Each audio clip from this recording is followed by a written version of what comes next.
Hello, everybody, and welcome to Ring Post Radio, the only podcast that eats after the start of the lunch. And so none of you perverts can watch me eat food on camera. I'm your host, Ryan Knightsey. With me, as always, is the man, the myth, the legend, Scotty. Scotty, welcome to the show. How are you doing? We're back on a Thursday. Can you believe it, folks? You just called everyone a pervert for some I didn't call reason. everyone a pervert. Are you assuming that all of our listeners... You said that! All of our visual listeners... I think all of the listeners of our show are wonderful people.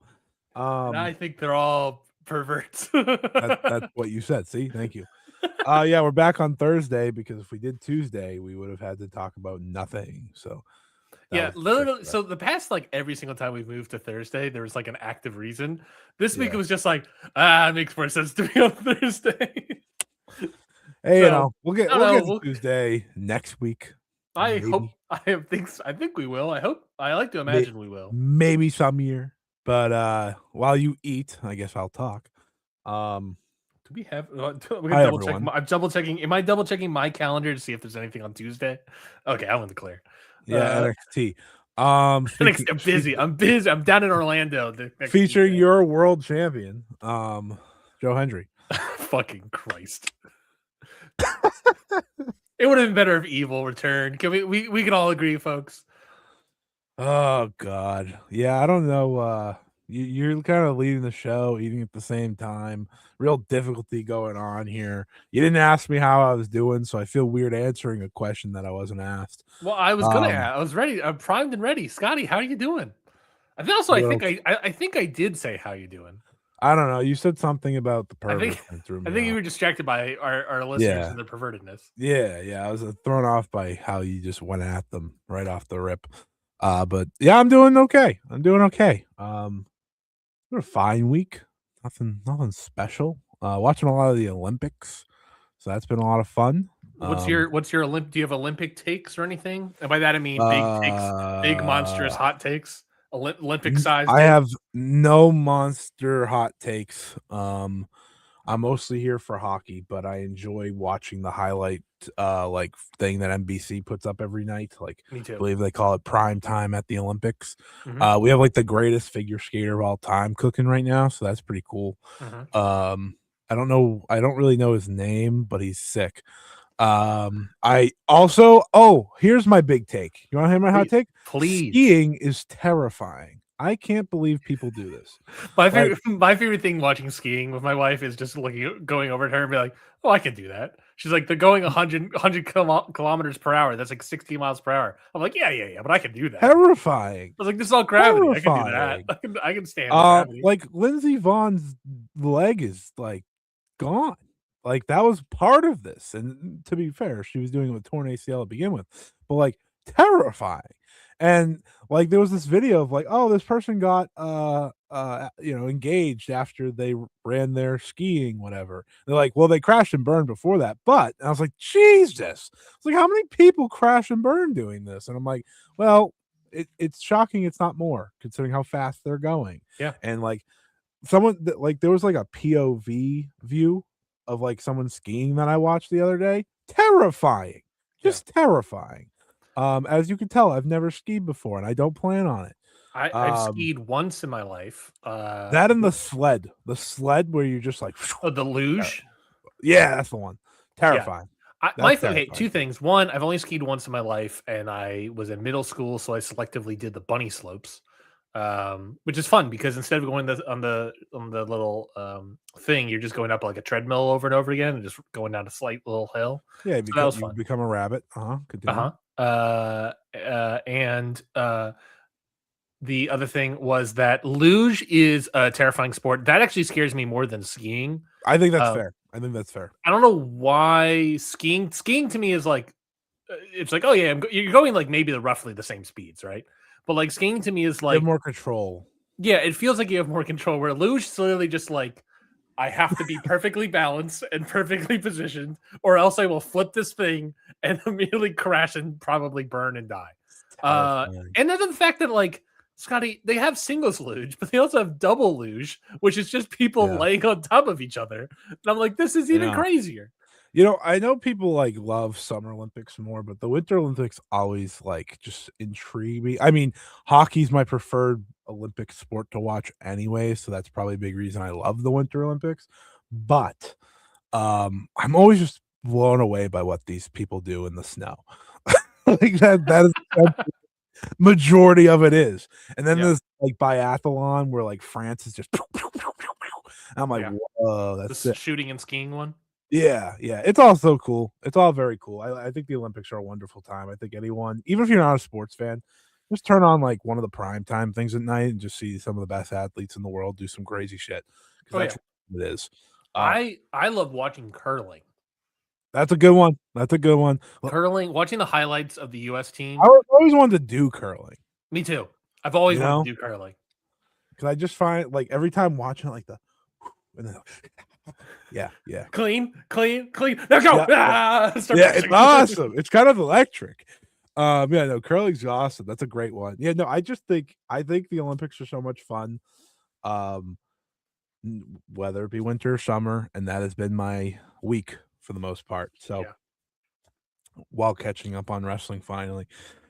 So that's me. That's good. I also like to say the Olympics are the most patriotic time of my life. Every time they come around, it's like USA, and then like after that, it's like right. That's right. The only way I feel comfortable cheering on America is when our athletes go out there to beat all the other countries. It's competition, baby. Competition wins. In between me watching that footage is a waking nightmare. So on that note, let's take it over to Japan. Let's get out of America and take it all. Yeah, we're going full international this episode. Speaking of Olympics, we're going full international this episode. We're gonna be talking about New Japan, New Beginning in Osaka, which took place last night, but technically last morning. Last morning. We Stardom also had a big show last Saturday. Stardom Supreme Fight in Osaka as well. And then, of course, we'll preview AEW Grand Slam Australia, which is coming up this Saturday. I don't remember if it's taped. I assume it's taped. It's taped and it's airing for Collision. Which, based on some news today, which we'll get to, I'm sure that will be potentially interesting. Well, it was ruled. It got debunked today. I know, but the taped idea is, are they going to cut anything out? We'll find out. So let's talk about New Japan, New Beginning Osaka. We'll start off there. Thank you, everybody, for listening to this week's episode of Ring Post Radio and joining us live. If you're listening to us live, watching us live, or if you're listening to us at home, we always appreciate. I wonder if the people that listen to this are like getting ready on a Tuesday, and then like, oh, look at that, they didn't run a show again. Yeah. That'd be fair. Yeah, the listeners come in on Tuesdays. The perverts come in on Thursdays. That's my crew. Right, we gotta stop. We gotta stop. Well, let's start with New Japan. New Beginning of Osaka. Jake Lee sucks ass. Yeah, speaking of perverts, I've never seen a more perverted man in my life. Jake Lee. Let's talk about New Beginning Osaka, a show that was 5,500 practically in attendance, which was pretty much. In fact, Scotty, 5 more people. It's 5,507 was the attendance for this. Last year, same building, same event, 5,502. 5 more people. Which is funny because they said this was sold out, so last year actually wasn't. Yeah. So I imagine those 5 extra tickets sold to Jake Lee's family. So this match, hold on. That can't be the rating anymore. Oh, thank God. Okay, never mind. Yeah, not great. So this show itself is notable in a lot of different ways. One, we got the first title defense for Yota Tsuji, IWGP heavyweight title reign, and Jake Lee's, I guess, real. And I'm already calling for an end to it all. real return match, I believe, for Jake Lee. I don't think it's his first match, but his first singles. We also had various. With one known person leaving on the show wrestling, but then obviously some other believed people popping up being like, okay, this is also probably their last one. Before we get to all of that, I want to start with the main event, Scotty, just because you and I have the most to say about the main event. And that is, of course, the IWGP heavyweight title match between Yota Tsuji and Jake Lee. 23 minutes and 40 seconds. This match has a 5.81 on Cage Match. This match, I rated lower. I thought this match was stinky poo-poo garbage. I think Yota Tsuji, look, the best you're gonna get, because I like literally Yota Tsuji is not gonna get really much flack for me in this match per se, just because you get a little flack for me, but not most of it. No, the majority of it is Jake Lee, utter garbage. I hated watching this man, and it sucked. I have many rants to go on, Scotty, but I'm gonna leave the floor open for you. Give us this is when you're gonna get to eat, and more specifically, give us your thoughts on Jake Lee. Yeah, this is when you're gonna get to eat your entire meal, because I got a lot to say. Jake Lee is undoubtedly the worst main event wrestler in the entire world. The entire world. And this is a world, mind you, where Joe Hendry's been a main event wrestler, among other people that Ryan obviously loves. And I'm bringing this up as a part of my rent future. Evil. People say Evil is a terrible. People say Evil's bad. No. And Ryan made this great point. Evil is what people. No. Jake Lee is what people acted like Evil was, and it is not even remotely close. Evil, good wrestler. Jake Lee, awful. And this is exactly what Dave Meltzer said once upon a time. Evil's just a gimmick. Jake Lee just sucks. Like, that is pretty much what he said. He is horrible. I couldn't believe this match. I couldn't believe it, Ryan. He is sitting there laughing half the time. And just like the worst part of the match, by the way, the worst moment is when he's just sitting there like this. And he's just telling Jake, and he's just looking at Yota Tsuji. He's like, get up. He's just, and I'm like, what? Why? And this is now this is the only part I'm going to blame Yota Tsuji for, because now we do this in all of his title matches, is like the square off between the Gene Blast and whatever the hell the other guy does, because we did that with the Takeshita match too. So now this is becoming his thing, which I think is very stupid. So let's not do that moving forward. But it was way funnier because like Jake Lee had this guy dead to rights, and he's like just standing there, gunned up, just standing there. Not hesitating, not moving, just staring at him. And he has a stupid one-eye contact now, by the way, that pissed me off. He always has some dumb fucking thing to do, like the dumb neck stamp thing that he had, the top hat. He sucks! He had the gloves. He used to wear gloves, and now he is wearing and taking off and wearing and taking off surgical like gloves. It reminds me of the point that I have to make, though. This is the worst match of the year so far, and I don't think it's close because of the main events. This is how I judge these things. It's a main event, big first defense for Yota Tsuji, and it was like watching a clown show. It was preposterous. This wasn't a wrestling match. This was, in so many ways, a joke.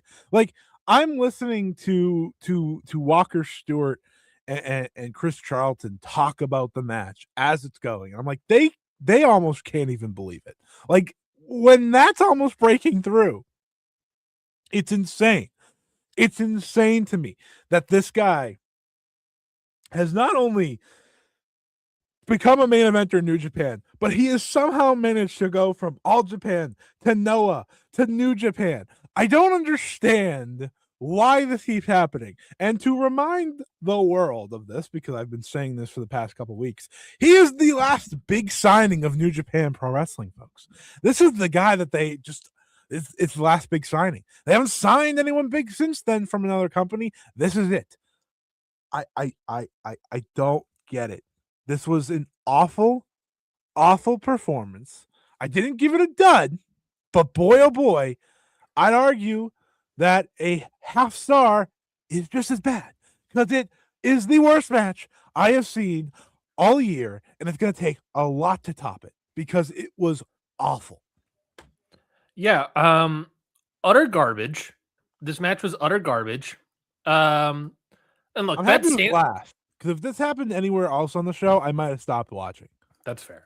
The standoffs thing that you talked about with Yota Tsuji and Jake Lee, I agree that like there's a standoff bit happening, but also I think the spot you're referencing, Jake Lee did the thing and then made a face, and I like the spot required Jake Lee to go after Suji so Suji can spear him. If I remember correctly, that did happen. Yes, it was really bad. Yeah. So I'm not. That's what I'm saying. I'm not. After Suji was on his ass for like 10 minutes. By the way. So I guess okay. So I guess the point is that Suji would have to get up for Jake Lee to go after him for Suji to spear him. It was awful. I still don't understand what they were doing. Yeah, Jake Lee sucks so much. He has the dumb little eye contact. He's the funniest wrestler of all time. I'll give him that. He puts on this surgical glove and then does this like just like cheek grab on Yota Tsuji, the top cheeks, of course. He does his cheek grab, and he just goes sort of like does like makes a noise over and over again. It just does it a bunch of times till the referee counts to 5, and then he goes to like acknowledge the audience, and you would have felt that this match took place in COVID times because the crowd did not respond in any way, and then he tries to point out one person to get a response or something, and no reaction. Many of these times, this guy is just doing stuff to no reaction whatsoever, and I question, Scotty, if this is what I don't even know what he. Okay, here's the thing: he is this is where I'm coming out on Jake Lee. He's bad. I think he is bad. I think he's an awful wrestler. I am dumbfounded how he gets here to this point. In his wrestling career. Even like let even say like, is this guy a draw? No, he got 5 more people than last year. It was sold out, so one would argue yes. But no, it's not because of him. No, I don't feel like it's him. You also have Aaron Wolf in this card too, which I have to imagine helps a little bit. I imagine there are other people. Hiromu, let alone Hiromu. Yeah, exactly. Even though he's higher up in the card. The thing about Jake Lee is that he sucks. He's so bad that and his instincts in the ring, in my belief, are so garbage that it does not make any sense. Now, I'll say this, Scotty. It was so bad, and his commitment to being bad was so constant that I did start thinking to myself, is this guy, his gimmick, purposefully being a troll? Is his job just to go out there and do the dumbest shit ever purposefully to get heat and eventually get booed? Yes. Is his job, what he trying to do is to just be a troll where he does insane dumb shit that's so fucking stupid that the crowd is eventually going to boo him for him just being like a troll. Yeah. You know what's terrifying? It's plausible. He is one of few people that has a chance to become one of the guys that have held the world title in all 3 companies. I hate that. I hate that fact. That's so bad. Him, Jake Lee. He can join Keiji Muto and Yuji Nagata and Kojima and Sasaki and Takayama. He can join these people. Jake Lee. He's so bad. And he's close. He's a world title contender. He's close. And Ryan, I'd argue that he's worse now than he ever was, which is terrifying because he was really bad in Noah. Do you remember any bumps that Jake Lee took in this match? He would constantly spear at the end. That's he would constantly just stand and slowly walk around the ring. Everything. He no-sold so much stuff. He gets kneed in the corner and then walks out like, I was like, what's going on? And you could tell also like Suji was probably pissed at the amount of chops that busted open Jake Lee's chest. Like by the end of the match, going for that spear, you could just see Jake Lee's chest like actively bleeding. And that's the funniest part about the end. He's again laughing. Yes. And then gets speared. Oh. The entire time is him no-selling Yota Tsuji, doing long ass dumbass taunts, doing dumb little like Fortnite dances. Yes, surgical glove. That's why I'm like, I start to like think to myself. I was thinking to myself during this match, it's like, is he purposefully trolling us? Is that what he's doing? Is he trying to be a troll? I don't think so. I think he's just purposely the worst wrestler of all time. And that's what I get crazy. Is that I lowered my rating. I got mad. That's fair. It sucks because like, and this is where I'm like, I don't blame Yoda too much here. Yeah, I get the finish and all that other stuff, but it's hard to blame him too much. So much of this match was designed to be the Jake Lee return match, right? And we're gonna work Jake Lee's style. Like, and that's the other thing. The crowd was so quiet that I don't think they know how to respond.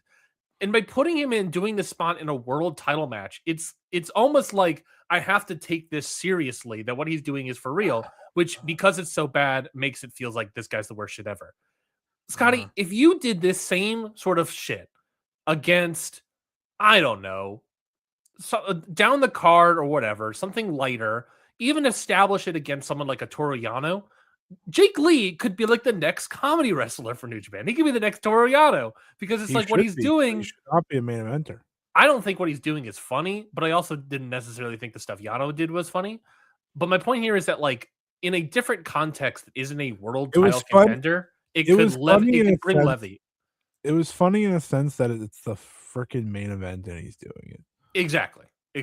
It is like, because it is meant to be taken seriously, it's just garbage. And that is a booking issue, I think, obviously, for New Japan. Yeah, putting him in the main event.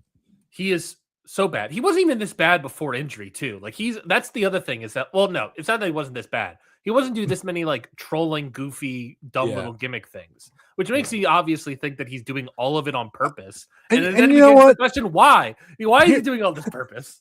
Here's what Jake Lee made me want to say. I got to apologize to Shota Umino for a second. You're not this bad, man. And listen, you're bad. We not sold on you as a singles guy, but you're not this bad. And that's an accomplishment because this guy had one of the worst IWGP World Title matches of all time, without a doubt, undeniable. And he did it in the first major show after Wrestle Kingdom. In so many ways, putting Jake Lee in this main event pissed away a lot of goodwill, I think, for people. And I think the show was like fine, pretty good, solid, okay. You know, like, it wasn't bad. Yeah. Semi-main event should have been the main event. And I felt that every minute of that match.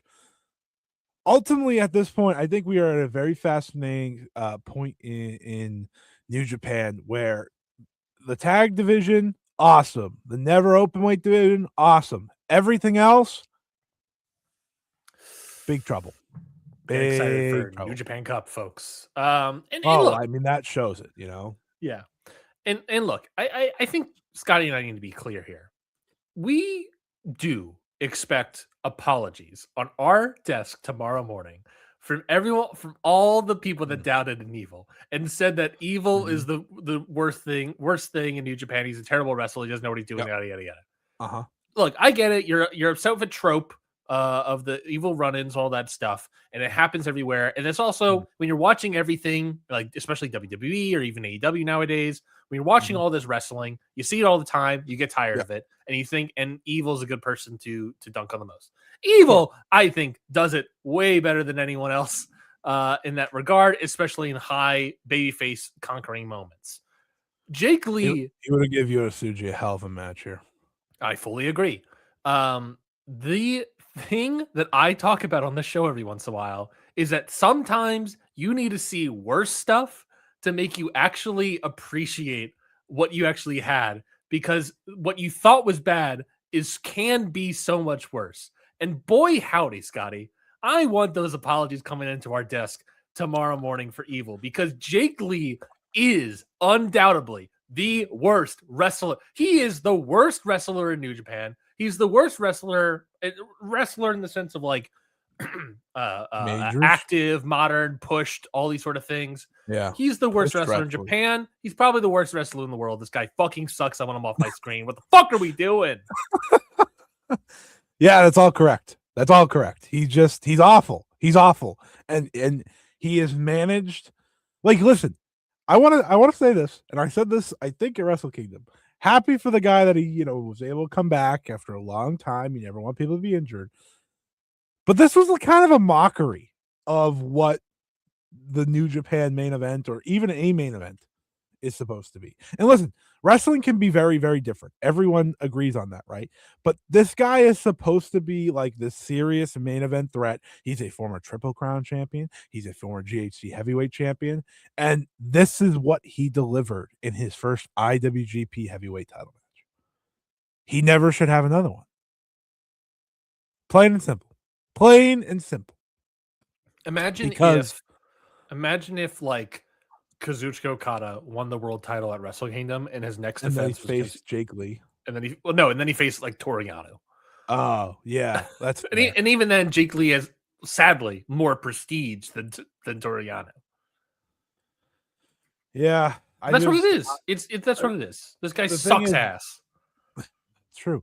After watching this match, I laughed a lot because of like I can't believe they allow this to happen.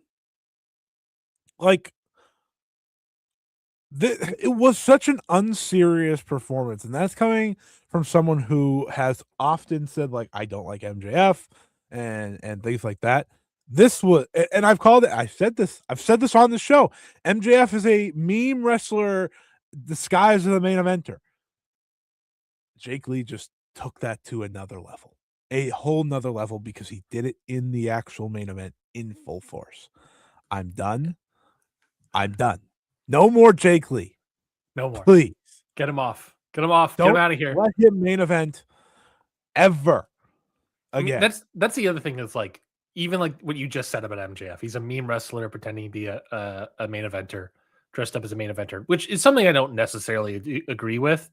But Jake Lee was the literal embodiment of that. A guy who was actively doing memes and Fortnite dances and doing garbage shit as an actual main eventer. Yeah. That is what it was. I still don't like MJF. I know. But like Jake Lee's going to go through Yoshihashi in the New Japan Cup. He might go through Hiroki Goto in the New Japan Cup. Like, this is a reality we live in. Yeah. I hate it. I hate every bit about it. He will probably win a title at some point this year, if you think about it. Like the fact that like he's getting put, like not necessarily push per se, but like he gets he is like one of the bigger, more important guys of United Empire. I don't think there's a trio that disgusts me more than him, Great Okan, and Hanare. Well, free agent Hanare. Don't have to worry about that too much longer. Yeah. This guy's got books to write, and not the books that I want to read. I have nothing left to say about the main event. They sabotaged Yota Tsuji right off the rip, and thank God he's fighting Andrade next. Which I have a take for that, but we will save that.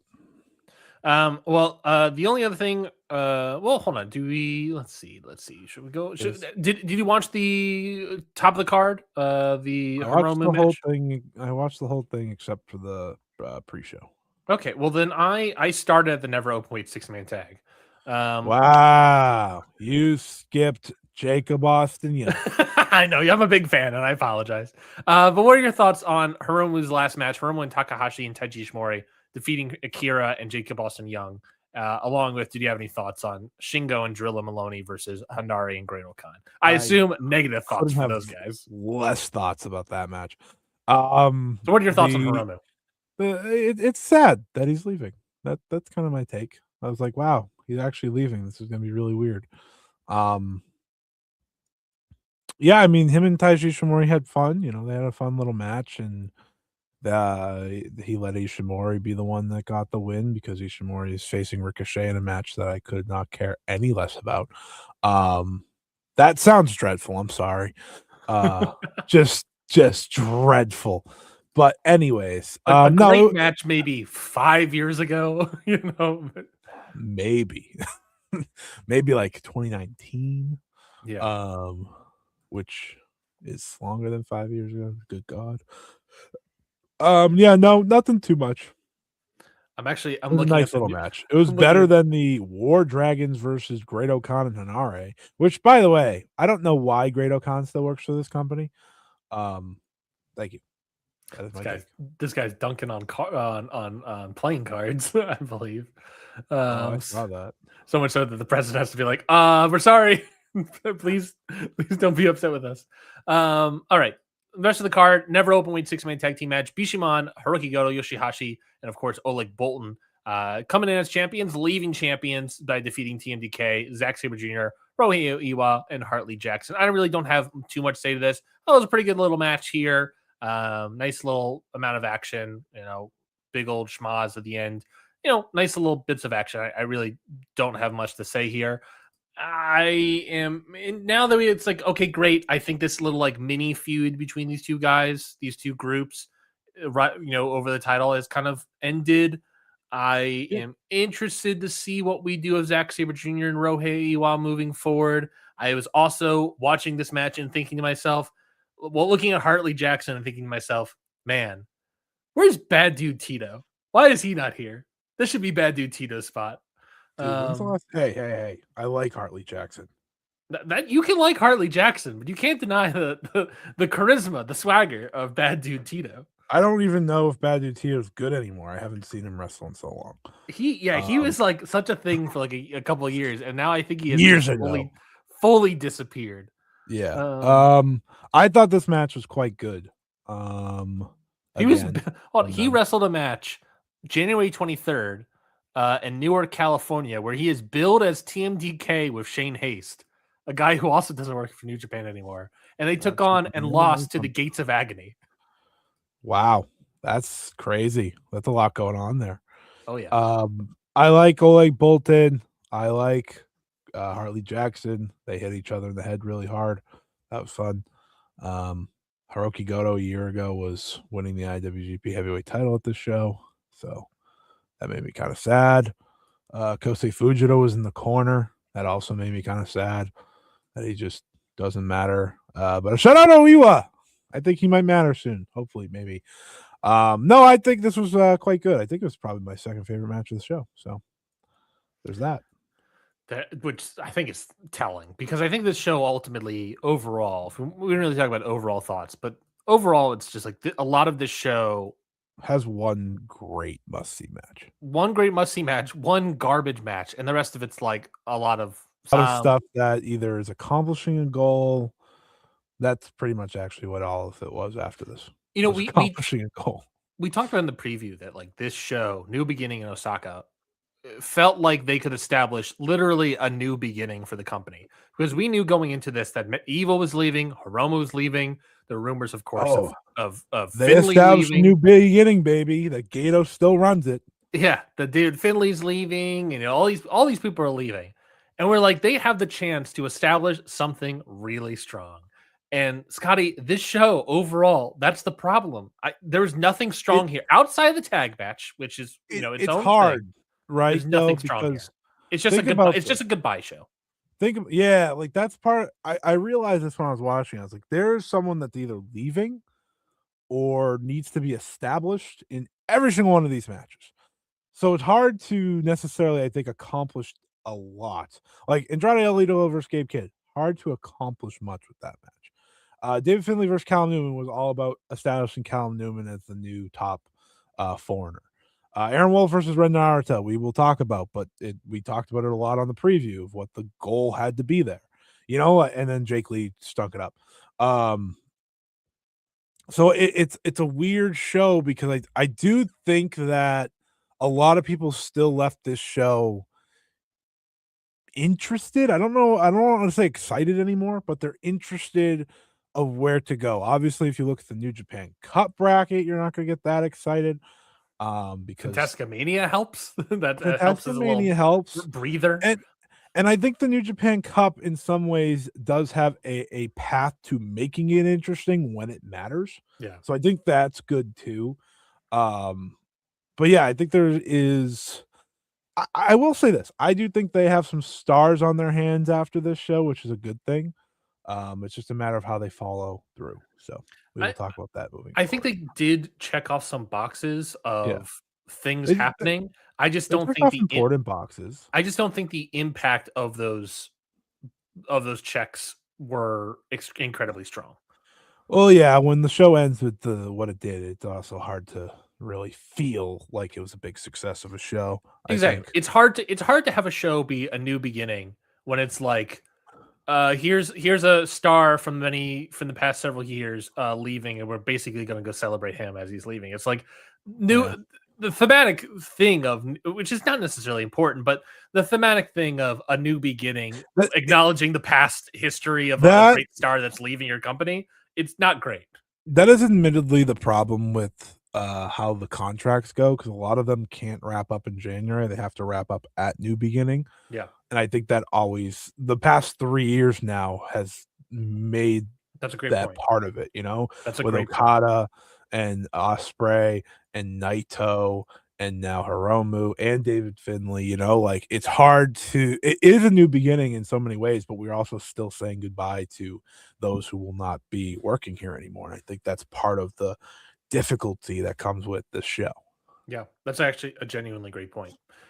Speaking of people that But are leaving and coming in, I guess there was the IWGP Global Heavyweight Title match. No, sorry, not title match. Number 1 contenders match. Of course, the winner of which was going to face Yota Tsuji, the Global Heavyweight Championship, and New Beginning USA. And of course, that winner went to Andrade El Idolo, defeating Gabe Kidd, and what was basically whatever match. You know, nice little bits of action and whatnot, but kind of whatever match. And then, of course, speaking of people leaving, Gabe Kidd really hints at the idea of like, what have I done in the past year in New Japan? I don't know. I still got things to do with Darby. He's it clearly really is doing like, oh yeah, seems like he's probably done it in Japan officially. I think he's doing a half schedule. Oh really? I guess it's plausible. Yeah. Which sucks because he's the number 1 person I would have wanted gone from New Japan, because he has been all AEW for the past year. Yeah. So I don't think that benefits them at all. But his comments made it sound like he will be back. Just he's gonna go do his AEW stuff now. Maybe he'll be back for like the G1, which essentially means he's gone. We don't act like that means he's part of the company anymore, which is great. Bye-bye. Andrade El Idolo, let's talk about a real wrestler, please. A real he man. should beat Yota Tsuji for the global. I agree. Yep. He should be Yota Tsuji for the global. I think it's a 2-parter. One, I think AEW is obviously very behind him right now, as they should be. But also, I think giving him a belt like that in a big main event, especially coming off a Yota Tsuji dud of a main event, not really fully his fault in any means, but it's still a dud of a main event. I think it would be interesting. I also don't think he needs to hold both titles at all. And I think Andrade is a fun person to give an IWGP title to, because it seems like he's gonna be on most of the big shows. Considering he's down in Wrestle Kingdom, now New Beginning. I like the idea of him coming in and doing that, because listen, New Japan fans can't complain about this, because this global title is one that is on your world champion. Yep. You know, so it's like, it's not like, oh, he's a part-timer, the belt's not around. Well, the belt's not around in Japan to begin with. It's not even being defending in Japan. I mean, it's specifically it's being defended internationally. Right. So give it to Andrade, who's going to come in and out, and have him defend it on shows that he's pretty much going like here, there, and everywhere anyways. Yeah. And I think it'd be fun to give it to him maybe when he dips into CMLL eventually, obviously AEW, and then these New Japan US shows, however many they end up doing. But I think Andrade fits very well in New Japan as well. And I think he did the best he could. I think Gabe Kidd just hasn't cared in a very long time in New Japan. And why should I care? You know, that's kind of how I felt. And I don't think he really necessarily has lit the world on fire in AEW either. So I really don't know what his purpose is now. I don't see him working on TV, by the way. I just want to point that out. Him and Clark Connors are just going to be a tag team. That is what they're going to be. Yeah, I agree. I think what we've seen from 2025 Gabe Kidd is he has become aimless. And I actually do think that a dual contract sort of situation, not saying that's the formal relationship here, but just that idea of him flopping back and forth, will just create another year of aimlessness. I don't think he will spark anything up unless they do some sort of storyline where like truly, look, they could do some story. They established this idea on Wednesday that that the war dogs that exist but also don't exist have a working relationship with the Death Riders. They could actively do something where you could just make the war dogs have this working relationship and then come in and have an actual rivalry with John Moxley. But they would need more people because it's not going to be just Gabe Kidd and Clark Connors. I've heard rumors that Drill Maloney is getting eyes. Obviously, he resigned. He resigned. Okay, well, never that. He announced it after his match. Oh, then never mind. Well, then David Finlay at the very least as well. Throw that in and make a trio. But the point being is that like, unless we're doing a program this year where it's like Gabe Kidd versus the Death Riders, John Moxley and everything, I truly agree with you that it's like I think we're just having another aimless year. And if this guy's bouncing back and forth for even being in the G1 Climax, and it's like, oh, what long-term rivalries are we doing anyways with this guy? There's too many people in AEW for 4 hours of television. I'm like staring at their roster right now. I'm just like, I forgot you even work there. Like there's just so many people and they're still signing people. Oh man. It's what it is. It's how it is. And it's not great. It's not ideal. You're gonna get Edge and Christian back soon, so get into it. You just got Private Party back too. There's 2 more guys back. Yep, I heard that pop. Oh, wait a minute. In that one. Well, I do enjoy the shots. I do enjoy the song. The handshake to the bouncer. Shots. What we need. God. But yeah. Andrade wins. Andrade versus Yota Tsuji in America. Genuinely excited about that. I think that should be good. It's a good one. All right. Callum Newman defeats David Finlay. I thought this was a nice little match. I don't remember any specific like big moments from the Prince of Pace over here. He's not the Prince of Pace anymore. He's just the Prince. My apologies, sir. He's slowed down significantly. He sure has. He's found the hard camera. And he's slowing down. So I don't legitimately remember any sort of big moments. We were all expecting the big moment, even like a Gato betrayal. That didn't even happen. The David Finlay kind of did his goodbyes and hugged it with Gato afterwards, and this match ended up being that like Callum Newman wins again. The checkbox dominantly. Callum Newman wins. Nice little thing. Gives him a little push, but ultimately we're going to follow it up with goodbyes with David Finlay. Gato is still with him to a degree or whatever, and we just have to wait. It is the slow thing. New Japan rarely does 2 beats. We just do 1 beat, and here needed. I hate that David Finlay's gone. I hate it so much. It angers me. Like, I understand why he's leaving. He wants to go to America now. He doesn't feel like being in Japan all the time anymore. But God, it sucks so much. It sucks so much because like the 2 companies that are getting him I don't think either of them are going to utilize him to the fullest. I don't think they have the space to. No, like you can't convince me he's going to walk into AEW and have a spot that's going to matter that much. And you definitely can't do it to me with the WWE either. It's just not going to happen. It's not. Like, it sucks because the work he has put in over the last 2 to 3 years has made him one of the best parts of New Japan, one of the best men's wrestlers going. He's so unique, and it's not going to matter. It's a bummer. Such a bummer. I'm happy for the guy. I'm happy he's going to go get paid, all that stuff that I'm supposed to say. But I'm not happy that he's leaving New Japan. I'm not. Sucks. Do you think if he pops up in WWE, he's going to be Irish? Like they're going to really lean into the Irish fiddliness? I don't know. His brother's there. They're teasing some stupid like. Hold on. Is his brother still there? Yeah, his name's Uriah Connors, and they're making a story with him right now. So if he does sign there, it's for David Finlay. Remember when he was like a prospect?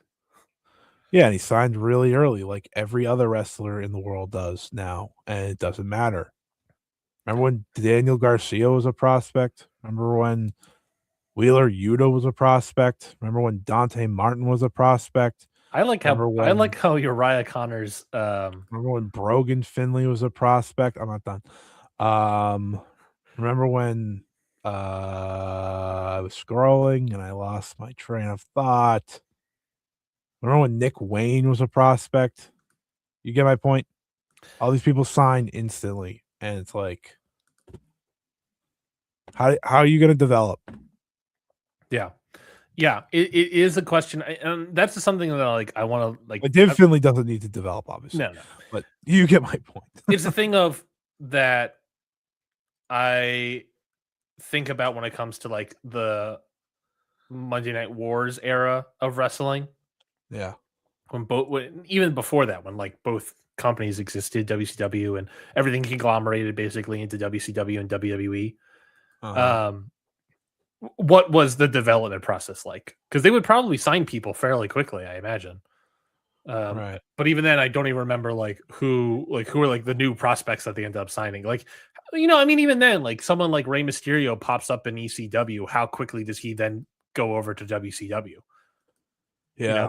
That's something that would be relevant, similar to what would happen today to a degree. Yeah, if you could tell, I'm very, very, very frustrated with how American wrestling works now. Yeah. It has worked for a number of years now because prospects that have hope don't ever develop into prospects. I think many of them, some of them do, but many of them do not reach their full potential. For every Kyle Fletcher and Javon Evans, there's like I listed the people who I meant earlier. Like there's only so much time to make it work, and for AEW and WWE to an extent, I know they run some house shows, but they don't run anything. So how are these people going to get better? Yeah. How do you develop talent? We talked about this at length for the past several years. It's like, how do you develop talent? Just reminding myself, looking at Rey Mysterio's career, working lucha, working a lot of lucha dates, working AAA. He goes to ECW, works a bunch of dates in the fall into the winter of '95. Works Japan, Mexico, and more ECW. And then by June of by Great American Bash 1996, he's in WCW and he's there till the end of the run. Like this idea, and Rey Mysterio was a way better at this point in time than like a lot of these prospects that we talked about earlier, Scotty. But even then, we're talking about like a guy that touches ground on American soil and less than a year later gets scooped up by one of the major companies. And that's kind of like what it is today. And the difference is obviously is that none of these guys are Rey Mysterio, but also it's just the thing of like how many other people were like that never got the chance to develop, or was WCW and WWE better at developing talent than AEW and WWE are now, which is a interesting conversation that probably takes a lot of thought and stuff that we have to do later. I think it's more the problem that these two companies have way too much money, so it doesn't matter. That's part of it. Development doesn't matter anymore. Like these wrestlers, none of these wrestlers are traveling the world anymore. No, it's a lost art. Well, I mean, outside of like I guess WWE pay-per-views, but even then, it's smaller cards. And here's another problem that I want to bring up. Like this kind of bleeds into like, and a lot of these ideas of like, oh, you can lend this person to learn over here. A lot of these companies don't want these people. Like we talked about it a few weeks ago, like the CMLL thing. People don't want AEW talent in their company every minute of every week, Yeah. Like they announced Daniel Garcia was going there. I was like, why? Why would CMLL want that of all people? Like he doesn't fit what they do. He doesn't.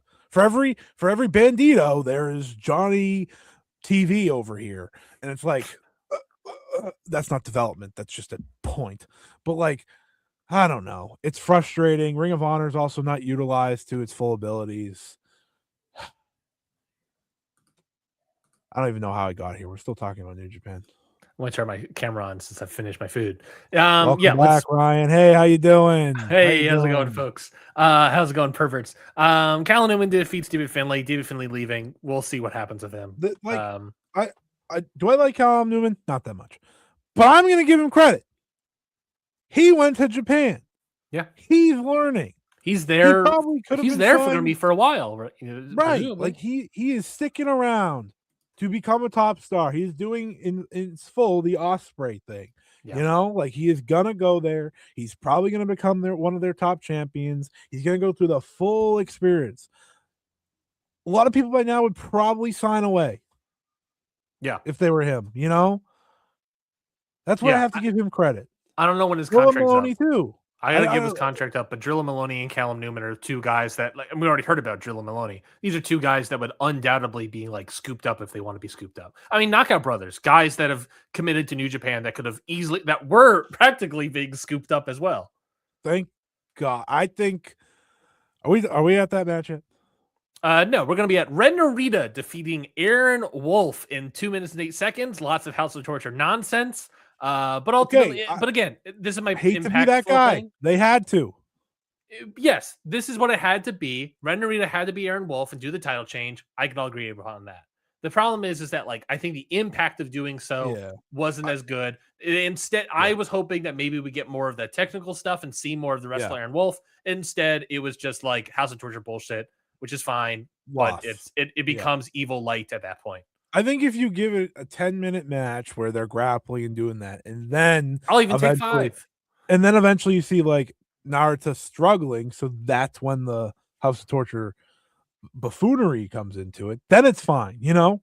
Great use of the word. So I understand the critique on that. That being said, Ren Narita winning was 100% the correct decision. Yep. And I don't think that's up for debate because Aaron Wolf does not look bad coming out of this. I don't think he looks bad at all.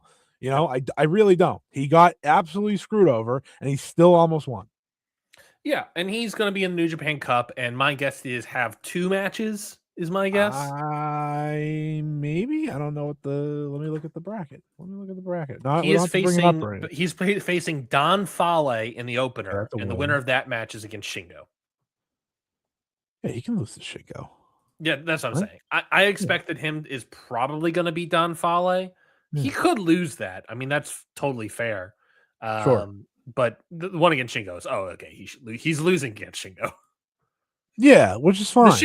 By the way, assuming he beats Don Fale, the Shingo match will be the actual first match we see of this kid. See what he skills. Yeah, it will. And I think that's fascinating. I will say about we're not going to talk New Japan Cup yet, obviously, but I will say this about the New Japan Cup. While like the first round matchups are like whatever, it's like, there is, like I said earlier, plenty of excitement that could come from it, you know? Yeah. Because a lot of these younger guys, so that's the intrigue there. But we'll talk about New Japan Cup at a later time. Yeah, it's not till March, so we have a whole. Let's talk about some real stars, huh?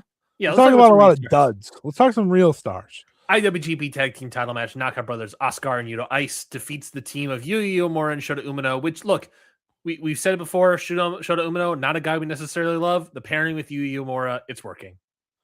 It's not only working, but Yuya Uemura and Yuto Ice is specifically working. That has brought out the best of Yuya Uemura. The Yuya Uemura that I think a lot of people, myself included, yourself, I think included, I don't really know. You're a big Yota Tsuji guy, but I like Uemura, if that's the question. I think this is exactly the potential Uemura has always had. You know, he's showing a side of him that is he feels less like a robot. I think that's my best way to say it. You know, I don't know if you saw any like the pre-match stuff that they were doing, and him being like, I just feel like a guy now on this roster. Like, that's not how this was supposed to go. I'm like, that's great. This is great work. This is stuff you should be doing. Yep. And him losing is like a good thing. It is, because it's part of his story. And fuck, man, these Knockout Brothers are the biggest stars in the company. It's not even a question, dude. They're great. They are the biggest stars in the company. The crowd loves these guys, adores these guys. They are incredible. Oscar, Yuto Ice, I don't care what New Japan has to do. Don't ever let them leave. They are your bread and butter. They have walked in. They have become stars. They are the reason that this other young lions going to WXW. Yep. Because it worked. You are proving whatever they helped you do, it worked. It took a while for them to come back, but they have been bona fide superstars. People are so attached to Yuto Ice because he is an enigma. He's also incredibly endearing. This guy was bawling his eyes out at the end of the show. He's like, I can't show my face. And it's like, and Oscar's awesome. He's awesome. Like, Oscar was the guy I was like, I don't really know what this is going to look like. Yeah. He's a great big man. Yeah. He's a great big man. And I'm so excited for them to now try the singles thing in the New Japan Cup. That's like maybe the most exciting part of that entire thing. Yuto Ice versus Ryohei Oiwa? Are you kidding me? Come on. There's hope here in this company. And it comes in the form of the Knockout Brothers. And I'll give him credit too. Shota Umino had a very good performance as well. Tag team wrestling does a lot of good for people. It really does. It allows them to try new things, figure out new things. Listen, he still gets booed. It's fine. That's fine. It's part of how it goes. And he should. He should, absolutely. But like him and Yuya Uemura are kind of amazing together. They're awesome. They have it together. They do. These two teams, while they're not going to wrestle for a while, they have created something between these four that hopefully can carry over into singles eventually. That's kind of what I think you're hoping for these four. Like, to me, they've all now become rivals of each other one way or the other. Yuto Ice and Yuya Uemura, though, that is now the rivalry, I think, of this new generation, which is very exciting because there is fire there. They lean on history of, Yuto Ice, when he debuted, he got hurt against Yuya Uemura, and he's never forgotten it. And these two just hate each other. Hate equals heat. And we need that, not the group. Shut up. I love this match. This match was fantastic. It was like watching a different show. It really was. From the energy in the building to the end. Oh man. And I love their finish. It feels like an actual finisher. Like that might sound stupid. It looks like they're killing their opponent. Yeah, like when they hit that, it's like, oh, it's over. Yeah. It's like, all right, nice. I love these two. I really loved it. I love 3 of these 4. And listen, Shota Umino, good job, buddy. This match is another match I'm going to put on the docket of why Gato should be fired as the booker. Now, let me explain to you why, Scotty. I'm all ears. I mean, I'm not disagreeing with that idea. But this is a different angle that you weren't expecting. Yeah, absolutely. Okay. You have on your hand, suddenly, arguably, the biggest stars of your company in the Knockout Brothers. Of a tag division that is long, especially under Gato's reign, been thrown to the wayside. Sure has. And compare it to the main event scene, by the way. Compare it to Yota Tsuji and Jake Lee. It also helps. Yeah. These kind of matches should be main event to these shows, and I think they could do well. But the problem what you have to do that is great. You've been given a gift, a booking gift of people, natural charisma, that are general stars that people are excited about, that your fans are interested in. You could build upon that. And so to build upon that, Scotty, you need to build up the tag division because these people need people to face. They need Shota Umino's and Yuya Uemura's. They need Zack Sabre Jr.'s and Ryohei Oiwa's. They need Bishamon, Hiroki Goto, and Yoshihashi. They need all these different and they need more than just those 3 teams I named. They need people they need to get high. Gates of Agony. They need people to face down the line, to build up, to make interesting, creative matches that you could actually draw with. And that is I would think, a sort of booker's dream. The problem is Gato is never going to book a tag team division to that level. And I get it. The idea of like pushing the tag division as a bigger deal than your singles world heavyweight title reign, that's not necessarily something you want to do. But you should do it because you've been given this opportunity. And what it also gives you, as we've laid out before, as I've talked about in the show before, when it comes to like specifically a guy like Shota Umino, tag team wrestling can hide a lot of holes. If there is a guy that people see something in that they're getting pushed or whatnot, but like it's just something there is not clicking. Tag team wrestling could help hide that significantly. It is hiding Shota Umino's a lot of holes in his game, and it's going to make him a better wrestler down the line. You have a roster full of people that could be tag team wrestlers tomorrow because they all have something. They're just missing. They're just not there yet. What I'm saying is you can right now build up a tag team division of a bunch of those kind of wrestlers who are like almost there to being something, and actually push and build it around stars in the Knockout Brothers and other stars like Bishamon, Hiroki Goto, Zack Sabre Jr. Build them up around other. Taichi and Ishii are also a very great tag team as well. Build it up around all these people and push this as your main event thing for the rest of this year. And Gato will never do that. And that sucks. At best, you're getting semi-main events. And you can end this year of a bang with a world tag league, Scotty, that is actually interesting to watch. But it will never happen because Gato is not that good of a booker. Not that good of a booker. He's never going to do stuff like that. And it's a damn shame because that right now, Scotty, is something interesting, something that would benefit the entire roster, something that would generally be an improvement. That's where you've gone too far. Benefiting the roster is not on their resume. And something different for this company that desperately needs a new beginning. What better way to have a new beginning than pushing your world heavyweight tag team division into the main event picture and building up entire divisions surrounding that? I think that would be fascinating.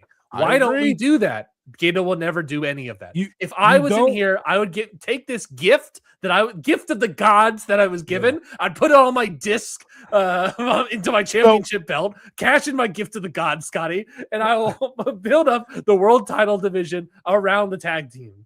That's what I would do.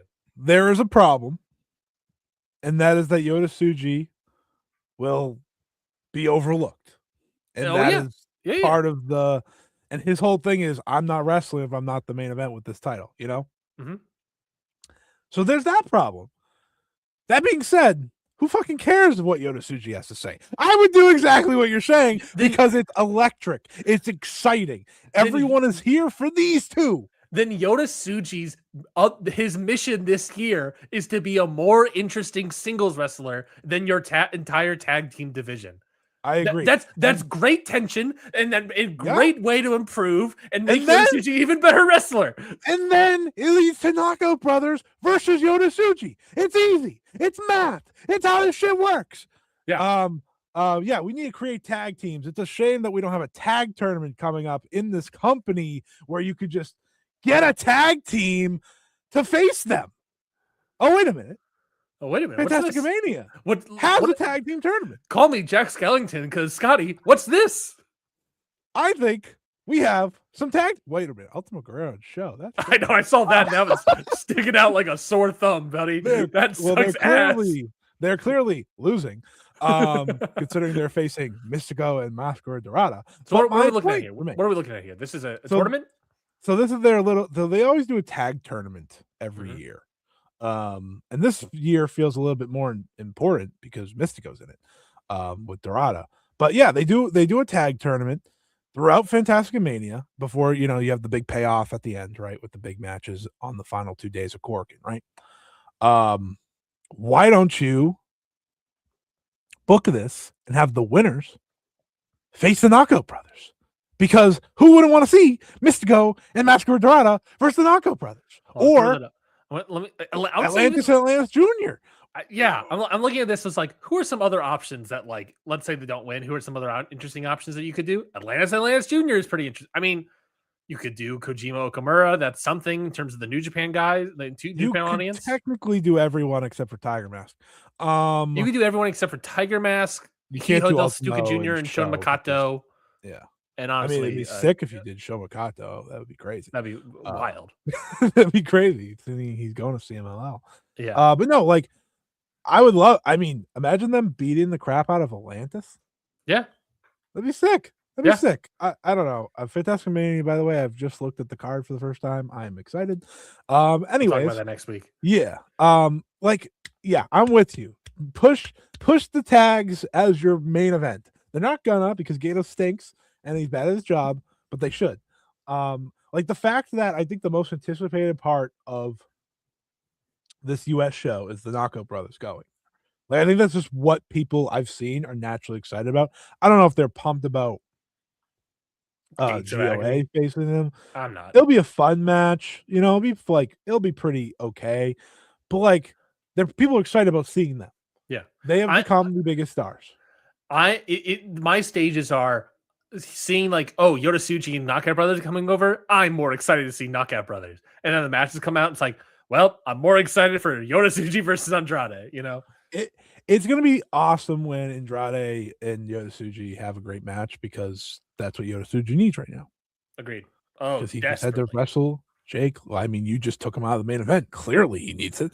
You just took your boy out of the main event. Well, then step up. It gives him an opportunity to step up, and then it can build. You can build a year-long tension to what will be who will be in the main event of Wrestle Kingdom next year. Fucking Ice. That's who. I'm not defending Yoda. That's not what I do.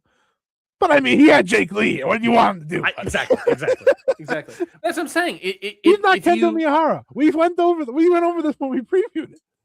And it's also, Scotty, what is this thing?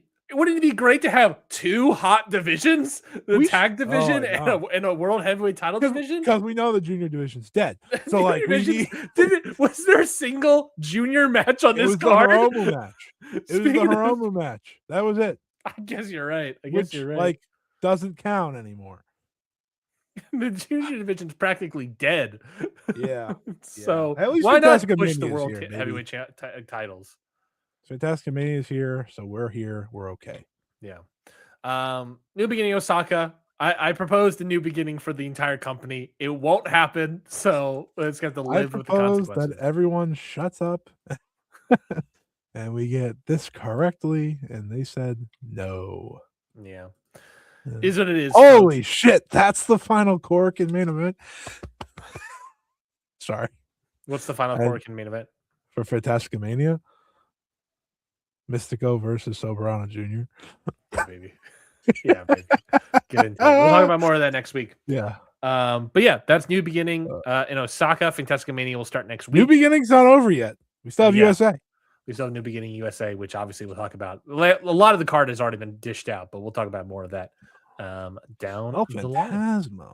Oh, I know. All right. And obviously New Japan Cup will be following that. You're pumped for Aaron Wolf versus Don Fale, right? I mean, why not? You saw Don Fale do that splash on Aaron Wolf at Wrestle Kingdom. You're like, oh, I can do a match from that. Yeah, baby. Let's do it. I will say this: if Don Fale beats Aaron Wolf, you can close the company. if Don Fale beats Aaron Wolf, I'm gonna jump out a window. That's a bold one to say. I would have went with. I mean, it's gonna be a 1-story window, but I would have been like, I will spill hot coffee on myself on air or something like interesting, not something that you may die. I'm gonna jump out a 1-story window, Scotty. I'll be fine. Oh, okay. All right. I'm not crazy. You take a video then. Oh, all right. That wasn't that bad. AEW Grand Slam Australia taking place this Saturday on TNT at 8 Eastern. I believe a tape show indeed in Sydney, Australia. Your preview here. Go for it. Why did they do what they did last night? In what regard? The women's world title. All right. So yeah, we got 2 title switches last night. We also had no appearance of MJF and Brody King, and that's a larger story that's being played out. But they did 2 title switches. Kyle Fletcher, Tommaso Ciampa. Great match, by the way. TNT title switch to Kyle Fletcher. And we have a strap match for the women's title. Tekla versus Chris Statlander. Tekla defeating Stat. And you're questioning why do the title switch on Wednesday, or why switch it to Tekla? Why is Tekla the world champion of this company? Well, that's a great question. Ryan, I have a feeling Ryan, before you go, Willow Nightingale still hasn't been the world champion of this company. And she never will. Clearly, instead she's gonna be in the TBS title picture again. Well, you aren't discounting the possibility that they could lose the tag titles here, but I don't think that's going to happen. What does that matter? Well, it opens up Willow Nightingale for a singles match against She Tekla. already has a singles belt. Yeah, that is also true. She's also the TBS champion, isn't she? This Women's wrestling booking in the U.S. this year has been, it's been what's the interesting. word? Suspect, criminal. I had a painful. feeling the title switch. That has nothing to do with Tekla winning, by the way. That's more just bad booking. I had a feeling Tekla was going to win. One, Tekla's over, so look, I put it over someone that's over. I get it. But two, there was like an interview Chris Stat did like right before the match that came out, saying that she's struggling with, like, she's been presented as an underdog and being in this underdog character, which is kind of wild. That Chris Statlander, one of the big powerhouses of the division, is an underdog. But I digress. But that she's this underdog character, and she's like, now that I'm champion, I feel like I'm having a tough time like connecting with the audience because I'm no longer this underdog. And part of me here, Scotty, is just sort of like, yeah. Part of it is, look, you this weird janky out of nowhere win defeating Toni Storm didn't quite work. It felt kind of weirdly out of place. But then two, yeah, I don't know. I didn't really ever think Chris Statlander was sort of an underdog character. Like maybe before she was a heel, but once she was a heel, she became a dominating character. So once she like lost the title, when that came out, I was like, yeah, I don't think you know what's happening, Chris Stat. And I think that's why this title reign hasn't really gone well for you. I saw a lot of people mad. I don't understand why they're mad. I saw that. I'm like, yeah, put the title on Tekla. Who cares? Well, I would never say that because I am a realist. That being said, I don't fault taking the belt off of Chris Statlander, but I do fault the way they booked her. Yeah, it wasn't great. But as I'm saying from that interview, it's like I don't think Chris Statlander even knew what she was doing. That's the problem. Yeah. That's the entire problem. Her title win was bad. We talked about it then. We were like, what? Yep. This is how we do it? Like, remember, they built up this big Toni Storm thing just to drop it. And then it's been booking malpractice ever since All In. There. Here's the Chris Statlander title reign. So she beats in that 4-way against Toni Storm, Jamie Hayter, and Tekla at All Out. Didn't remember the other two being in there. Thank you. Yep, in September. She then had a title defense against Mina Shirakawa on Dynamite, Wrestle Dream, Toni Storm, Full Gear, Mercedes Moné, World's End, Jamie Hayter, Dynamite, Tekla, and then at the beginning of this year, a couple weeks ago on January 28th, and then again, Tekla versus Chris Statlander in the strap match last night on Dynamite. Just terribly booked. I don't remember. No real rivalry, just sort of, wrestler of the week to a degree. No, nothing. Really, no story, no rivalry, nothing. If you ask me if you remember any of these matches, I can remember the title win. I don't remember any of these other matches. I'm looking. If you don't remember them, I don't. I guess the Mercedes one was great. I don't remember that one at all, though. At Full Gear, it wasn't as good. Thank you. I don't know, man. I think American bookers are failing women this year massively. And Chris Statlander's title reign that you just read to me, holy shit. Because we talked about it for a very long time. Mm-hmm. Chris Statlander should be the world champion. And then when she became world champion, we were like, oh? Yeah. What I'm trying to say is that was the reign. I think it's a dual thing. I think it's the company didn't really know what to do with her. She didn't really know what to do with her character anymore. And then so nothing was really working. Almost like she should have stayed heel 2 years ago. Yeah.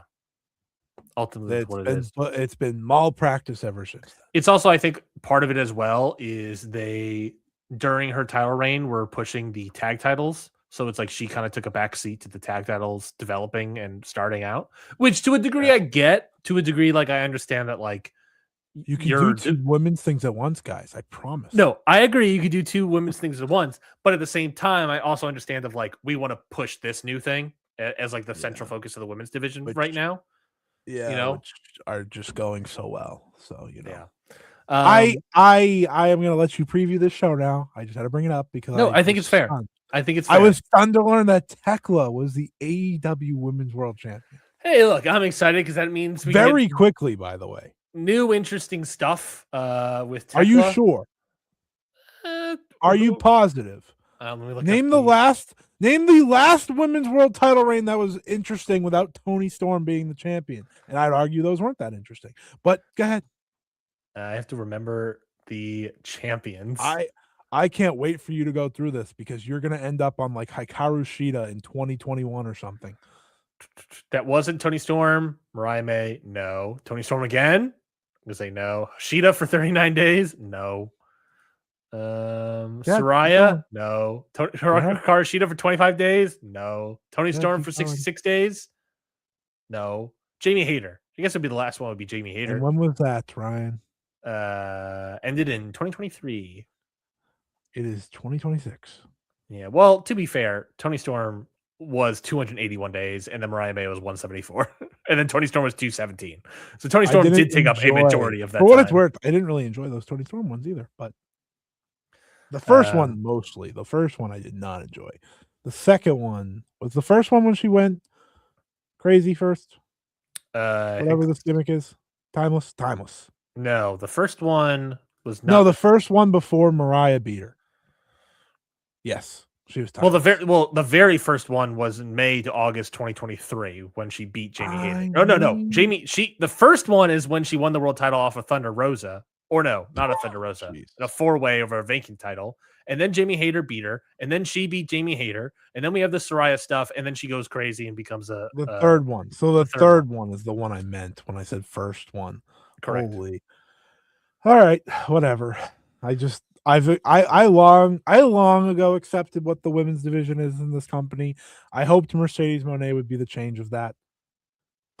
I don't even know where Mercedes is. Is she around? No. She's about to work some indie dates. Some European indie dates. Good for her. Oh, look, are you excited? There's some now we can have a heel person in here. We can do some babyface challenges. Are you calling me the heel person? No. I'm talking about AEW coverage. Heel Tekla. You have your titles. You have literally all your women's titles off baby faces. You can now have babyface challengers. You can do a match of High-End versus Tekla on TV. That'd be fun. Sure. Yeah, I like do that. You do that against Maya World. You can do that. You can do Tekla versus Toni Storm, Mina Shirakawa as well. Okay. You can do Tekla versus Yuka Sakazaki if you dare. Just gonna play a game with you real quick, okay? I'm just gonna name people, and I want you to tell me what they haven't done. Okay? They haven't. Athena. Just let me go. Athena. Okay? Right? Heard that? Athena, correct? Yeah. Okay. Cool. What's the game here? What am I doing? Just let me keep going. The game is that you're just gonna list the names and I have to listen. Yes. Okay, not really a game. And then we will get to the end of it. Athena, okay. Megan Bain, okay. Mercedes Moné, okay. I guess we could toss in like Mina Shirakawa, sure. Willow Nightingale, okay. Tell me what they all have in common. The AEW wrestlers. That's true. What else do they have all in common? I have no idea. They've been in the company a lot longer and have not been AEW Women's World Champion. Thank you. Athena has been champion for Ring of Honor for a second. Dude, we are gonna sit here. I talk about that in a different world. We cannot deliberate on Athena here. Oh, we can though, because you just said Yuka Sakazaki's name, so I feel like anything's on the table now.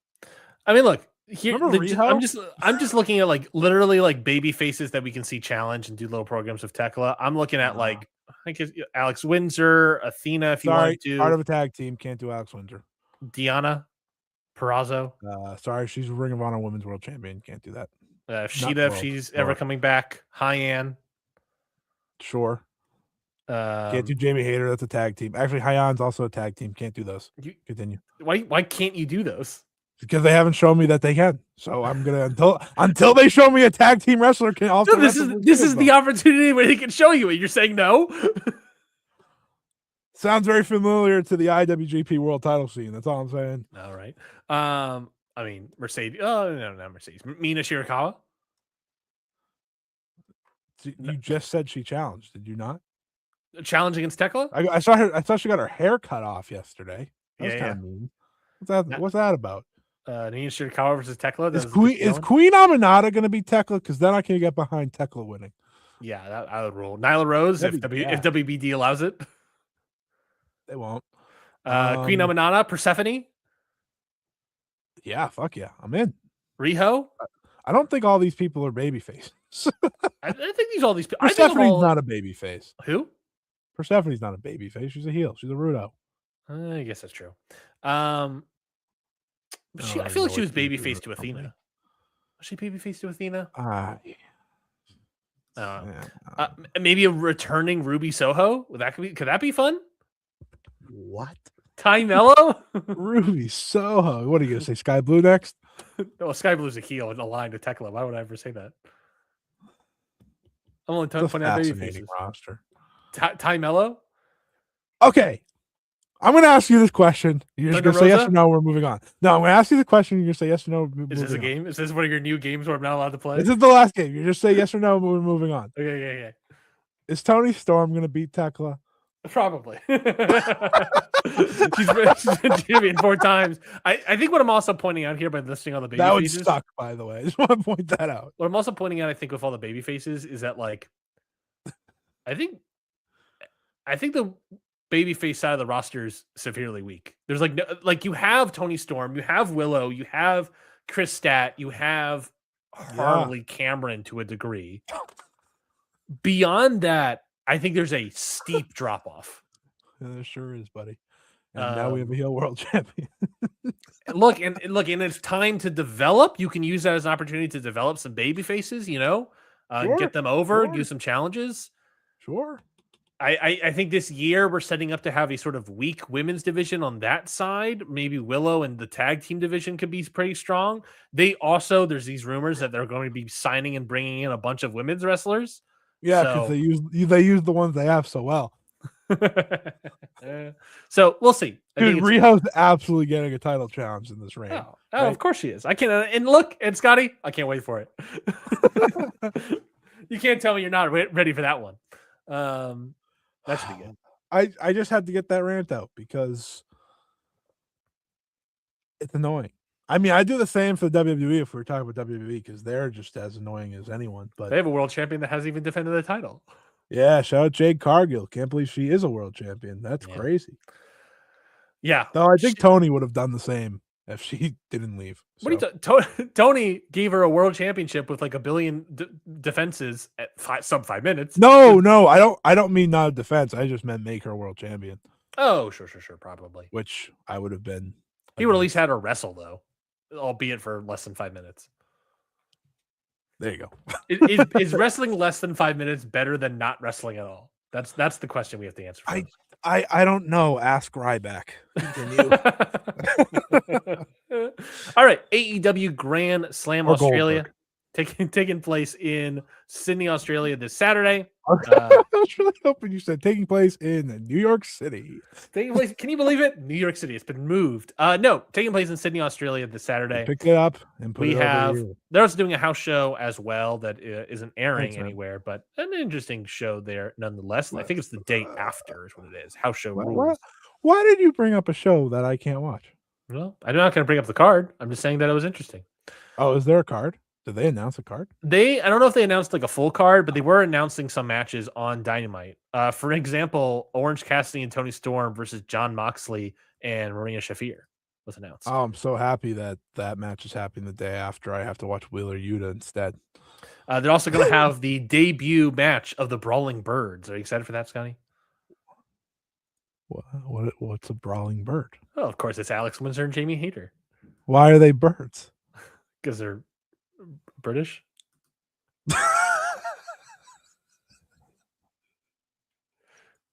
Hello, governor.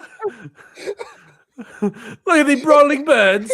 He went with full seriousness because they're British. British? Question mark. All right, let's get to Grand Slam Australia. We spent 30 minutes on nonsense. Grand Slam Australia. Hey, that's the show, baby. AEW Continental title match, Jon Moxley versus Konosuke Takeshita. A mixed tornado tag team match, hair versus hair, where I believe the person that's pinned. Whoa! I thought we were previewing match by match. Isn't it a big show? We go. Calm down. Isn't this a big show though? I mean, it's not a pay-per-view; it's a TV show. All right, do whatever you want. Mixed tornado tag team match where I believe the loser is going to have their head shaved. Orange Cassidy and Tony Storm versus the Death Riders, Marina Shafir and Wheeler Yuta. Scotty, what are your thoughts on that match? Who could give a shit less? Why does that exist? What do you mean? Why does that tag match exist? Why tickets to sell? It's a business. Why Orange Cassidy and Tony Storm? So Wheeler Yuta is getting his head shaved, right? I hope it's a swerve, and I hope it's legitimately like Marina Shafir. Sorry, he's wrestling next Wednesday. He's not wrestling on this show. Who? You said you hope it's swerve. Oh yeah, my apologies. He has an interesting match against Kenny Omega. Yeah, the idea is that Wheeler Yuta is getting his head shaved probably because he has a crazy mop of the hair. Ugly. Yeah. I genuinely think it'd be very interesting if it was Marina Shafir or Tony Storm, more specifically Tony Storm. I think she's probably the least likely option to me. No, Orange Cassidy is the least likely option. Yeah, that's probably true. It's definitely. I think it's gonna be Marina Shafir. I think that would be genuinely fascinating. She looked badass. And the next night, her and John Moxley teamed up, both bald. Now we're talking, folks. That's true. Yeah, I think that. I think I like to hope that the Wheeler Yuta thing is a genuine swerve, and that it's going to be like Tony wrestles Storm on Wednesday. Stop. It's going to be Tony Storm. I just think that would be fun. Or Marina Shafir. I think that would be genuinely a fun option. Yeah. Will it happen? Probably not. I mean, realistically, the Occam Razor of it all is Wheeler Yuta. I just think it'd be a fun little choice. I think the losers should have to. I think it should be both. I agree. I think it should be both as well. But I think it's just the pinfall. Lame. Or submission, Lame. We'll go one by one. John Moxley and Takeshita, thoughts on that one? I remember the last time they had a match and it was not good. So remember that? No, actually. I don't think I actually remember that at all. What was that? During the Continental Classic? That's because it was I don't know, maybe. I don't remember that match. Okay, not that one. The Double or Nothing one I remember, which was bad. The IWGP World Heavyweight Title Eliminator, that stunk. This match got an 8.5 and 4 3/4 stars on from Dave, the one that you're talking about. So we're arguably in a weird spot, I'd say. Yeah. Where there's one bad one, one good one. So we'll see how they do in Australia. What's the point of this match? You think Takeshita is winning, and then we're getting like a 3-way for all the belts between the Don Callis family? That is an interesting question. Because I need there to be reasoning of why Kyle Fletcher has that damn belt again. I mean, I always read it that the idea of Kyle Fletcher getting the TNT belt was to face Mark Briscoe for the 17th time. Oh, we'll get to that. I always imagined that the idea of that belt for Fletcher was to start the story of him breaking away from Don Callis family, in the sense of like, you are slotting me to be this, because they did it as the idea of like Don Callis got him this match, and Kyle Fletcher does have to win because they want him to be a world champion down the line. And if that idea is that like, look, I got you this match, and I'm the one telling you to be a mid-carder, and to be a TNT champion. It's Takeshita's above you, Okada's above you. Look, hell, even Andrade is above you. Kyle Fletcher, you're a mid-carder, and that's what Don Callis is basically saying, in sort of indirect fashion. And I think that's sort of the start of it. And then he has to win the title because we want him to be an eventual world champion. Like I see like an eventual future where it's like Ospreay wrestles at All In Wembley, and then the person that eventually beats Ospreay is Fletcher, right? I think that's a total possibility. Why does it always have to be the same people? Well, why is it always going to be Ospreay and Fletcher? I never said it has to be, Scotty. I think you're probably right. That's my point. You're probably right.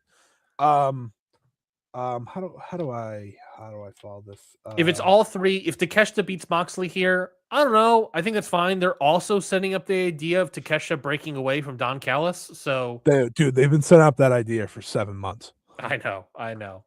They have to execute it at some point, and maybe it's here. I Do don't know. we Maybe like it's the maybe Don this Saturday. Callis family at this point? Oh, this reminded me of a game I actually wanted to play. Oh, nice. We like games.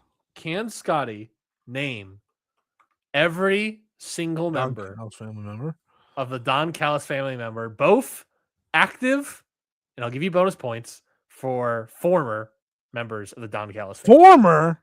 Yes. Former's not fair. Well, I'm not naming Kenny Omega. He was. I don't think he was ever a member of the Don Callis family. So it's not like just people that were with Don Callis in AEW. No. This is current members of the Don Callis family. I'll give you 1 point for each one. How many people? There are. This is including the injuries, excluding Don Callis. 1, 2, 3, 4, 5, 6, 7, 8, 9, 10, 11, 12, 13, 14 current members. That's fucking preposterous. Of the Don Callis family. Right. 4 former members of the Don Callis family, Scotty. All right, let me lock in. I will knock at the former ones. So if I get all the active ones, do I win?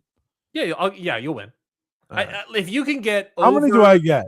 If you get over 75% right, I'll say you win. All right. Maybe 80. We'll say 80. Kazuchika Okada. 1. Are you writing these down? Yeah. Okay. Kyle Fletcher. 2. Konosuke Takeshita. 3.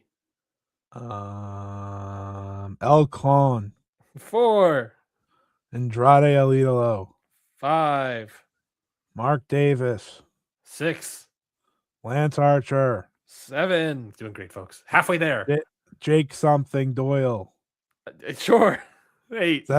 He's in it, right? He's in it. 8. I'm starting to think. Rocky Romero. Rocky Romero is 9. Did I say Lance Archer yet? Yes, you have. Okay. Does Ospreay count as a former? Yes, he is. That's 2 bonus points. Okay. Trent Beretta. Trent Beretta is 10. Active or current? Active. That's crazy. I think he has returned in ring. I don't remember. I think he has. That's 1 former. That's 10 of the 14 current members. There's 4 left. There's a couple of very obvious current ones. Yeah. Yeah, the problem is like my brain's mush. I don't even know what I'm saying now. Fuck. I will not give up. I said Fletcher, I said Okada, I said Takeshita, right? I'm not missing like the obvious one. Correct. Okay. There are some that are still the bald one. The bald one. Josh Alexander, the bald one, 11. 3 left. I can give you a hint if you like. Okay, I like hints. 2 of them are currently injured. Fuck, that's terrible. That could be anyone. Oh, there's a small. Well, I guess there's not a small injury list. Did I say Brian Cage? No, you have not. Yeah. I'm not gonna get the rest. That's one of the injuries. The other one, I'm shocked you don't remember this guy. Do I like him? Yeah. He's great. You love him. I said Andrade already, right? Yes, you have. Okay. Going down that thread, Andrade. El Idolo. El Idolo. Yeah. Very a Mexican Is Rush wrestler. in this group? Rush, a former member, member of the Don Callis family. That's 2 of the 4 formeries. But Andrade, one of the Mexican wrestlers of the Don Callis family, along with. Yeah. Is there another? Yeah. I said El Clon. You did say El Clon. And the third? There's another one? Yes. Long-standing member. Has been in since June of last year. This is upsetting to watch you, Scotty. Does he wear a mask? Yes, he does. I'm doing the visuals. I'm not looking. Let me think. This is so embarrassing. Oh, Hetchy. Big Hetchy. How can you forget? Embarrassing. I got all of them. That's so embarrassing. How's that embarrassing? I've got all of them. When I think of Hetchy, I think of the Don Callis family. He's like one of the first I don't think of the Don Callis family at all in my life, if that helps. Can you name the last current member of the Don Callis family and or the 2 other former members of the Don Callis family. Current member? Was Sammy Guevara in this fucking dumb group? He was at one point. That's 3 of the 4 formers. Yeah, that's right. You only got 2 people left. Very similar people. Feuded over the TNT title once a time. These 2 people. Feuded over the TNT title. That could be so many different people for what it's Darby worth. Allin and fuck. I don't know. I've done so good. I should just get an award. You have. You gotten 13 of 14, which and 3 of the 4. I mean, that's Can a we win in my book. can we just agree how fucking ridiculous the size group is? It's pretty crazy. It's It's pretty crazy. The last 2, I can give you hints if you like. Yeah, give me a hint. Which regular current member or former member? Current, I guess. Currently injured. He made his debut in the Don Callis family, and then in his debut was injured. I said Jack Doyle, right? Yes, but Jake Doyle has been around for a little bit. This Funny guy debuted in his not a match, but in his return. That piece of garbage Wardlow. Yes, Wardlow is the last current member of the Don Callis family, dude. And for the last hint for the former wrestler, he no longer is in this company. I think he's the only member of the Don Callis family member that is no longer part of this company. Is he in the WWE? Yes, he is. He just recently debuted in the WWE. Hobbs? Correct. Powerhouse Hobbs. Former member. Genuinely do not remember that at all. No. He was in it. He was in it from October 23. Was he original? He must what was it formed? No, it formed in May 28th, 2023. Powerhouse Hobbs joined in October of 2023, and he was in till November. He was in there. He was in the Don Callis family, Scotty, for over a year. I have no memory of him. Because he got hurt. It's because he got hurt. Remember the one time he got hurt, but I've been told Powerhouse Hobbs got hurt like 7 times, but he actually only got hurt once. Yeah, that's probably why that expanded as long as it did. Because I remember him coming back against them. I remember that. Oh, he was in for a little bit, and then he got injured, and he was out, and they just kept it as part of it. Okay, that makes sense. Yeah. Wow, I crushed that. Hetchy was the one I couldn't remember. Yeah, I forget Hetchy's part of the company for what it's worth. That's upsetting. He's a CMLL wrestler to me. No, he has a dual contract, so you gotta respect him. He can have a dual contract all he wants. I'm never gonna call Masker Dorada an AEW wrestler. I guess that's fair. I guess he hasn't really shown up since that's happened either. That's also true. AEW World's Women's World Tag Team Title match: Baszler Wrath versus Mega Bad, Megan Bayne and Penelope Ford.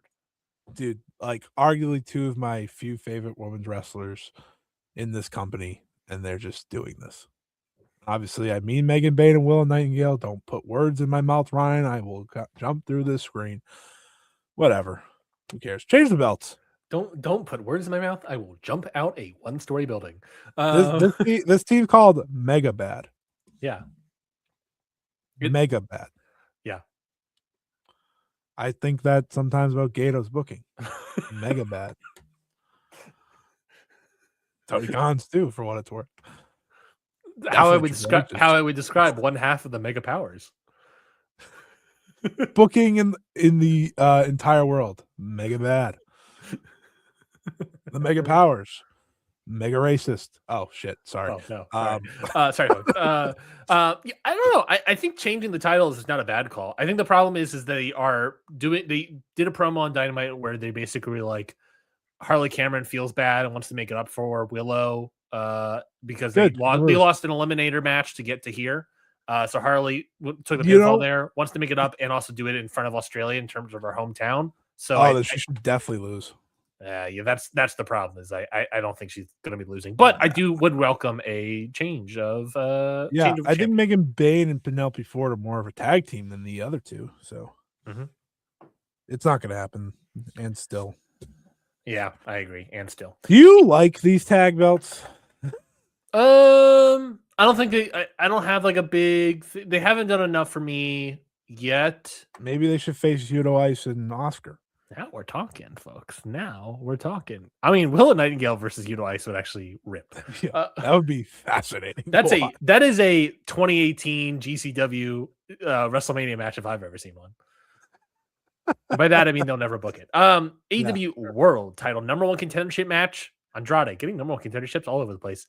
Andrade El Idolo versus Hangman Adam Page. Time to beat that geek. Real Latino man beats the geek. Listen. Hangman's winning this one. Come on. Hangman's winning. No, I'm not picking against the Real Latino man. Who do you think I am? He's beating Omega. He's beating Swerve. Time to clean it up. You already beat the cleaner. Cleaners on Wednesday. Scotty, cleaners on Wednesday. I know, that's what I said. Who wants to see MJF versus Hangman Adam Page? Not me. They had a pretty good match at Revolution last year. Oh yeah? Well, my opinions on Hangman have changed since then. And my opinions on MJF have not. So I don't want to see. My opinions on Andrade have changed significantly. Amen, brother. Because the Real Latino man is here. I mean, Hangman's probably gonna win because I can't see them do heel versus heel. That would be very confusing. Exactly. But is Andrade really a heel? The people love him. People love him. The ladies love him. The ladies love him. I mean, have you seen him when he rips the pants off? Come on now. Call him LL Andrade because ladies love Andrade. Andrade LL Idolo. Am I right? Or am I right? Arguably having the best post-divorce wrestling career I've ever seen in my life. Dear God, I was trying not to bring it up. It's part of it. It's 100% part of the character.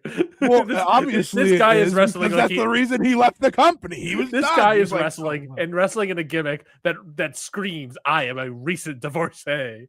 That's true. Hey, ladies love Andrade, men love Andrade, everyone loves Andrade. Mm-hmm. Non-binary loves Andrade. Everyone loves Andrade. Yeah. So he's of course going to lose because Tony Khan doesn't know ball. You know what they should do? You know what they should do? Not do this. Thank you. I have really enjoyed this sort of kind of mini tournament sort of thing they've been doing. You know, not really a tournament. Yeah, they really did their best not to call it a tournament. I think it's bullshit though that Andrade's had to fight everyone. What do you mean? We got great matches. Well, pretty solid matches. It's just not fair.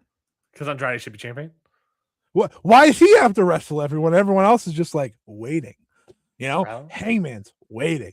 Kenny Omega waiting. Swerve first. So what do you mean waiting? Like none of them are wrestling matches to get along here. It's just Andrade. No, that was part of the storyline. Like Kenny Omega said that like I need to win some matches, and then he wrestled some matches. Who? Andrade, to name one, would be the most obvious. Okay, name more to me. All right, let me pull up his schedule because I genuinely don't remember. And then anything. name me who Hangman's faced. And then name me who Swerve's faced. You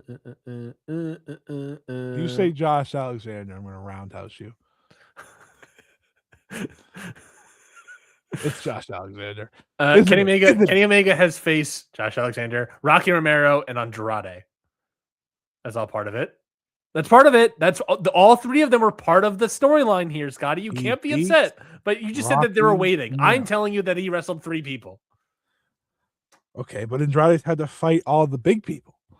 Well, Andrade is new. The Real Latino man. He can take on anyone. I get it. I get it. Here's why Andrade is probably going to lose. Swerve has faced Kevin Knight and Andrade. Okay, I'll allow that. That plays. That's less than Kenny Omega, and you're more upset about Kenny Omega? Because Swerve went first. What do you mean he went first? He faced Andrade first. Oh, I see. That was the beginning of the tournament. Adam Page is the one you should actually be more upset with. I am upset about him. We just got stuck on the other two. Adam Page is Brian Keith, Shibata, and Mark Davis. My point's proven. Andrade has had to face Swerve, Omega, and Hangman. Omega's had to face Rocky Romero, Josh Alexander, and Andrade. Swerve faced Kevin Knight and Andrade. And Hangman's faced you, me, and Dupree. he faced you, me, and Marley and me as well. It's very sad movie. Don't bring it up. Yeah, that's that. Yeah, I get it. I get it. Well, you called it a tournament, so I had to be like, well, It's been a mini tournament. The idea being that all these guys need to have some matches to be able to face MJF. You said that they were not. I'm not talking about the quality of these matches. I'm saying that they weren't just standing idly by. They were having active matches. To my boy. I just think it's unfair to my boy. To Andrade to have the biggest matches, to have to face the toughest opponents and win them all. That's what he's doing, baby. It's fine. It's fine.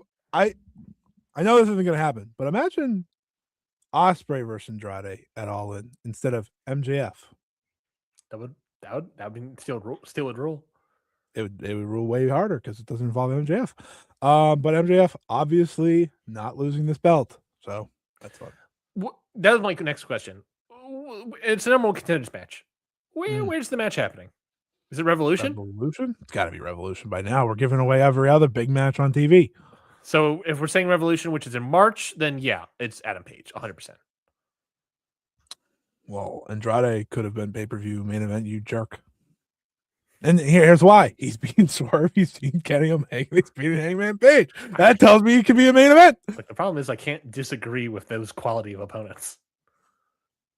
I can't disagree. And he's going to beat Yotasuji. He's going to come in as global heavyweight champion? Now we're talking. And he beat that dumb bald guy. Gabe Kidd. That's the guy. Don Callis? I'm just here for the bits. This is me playing Taz on commentary. They beat that dumb bald guy. Don Callis?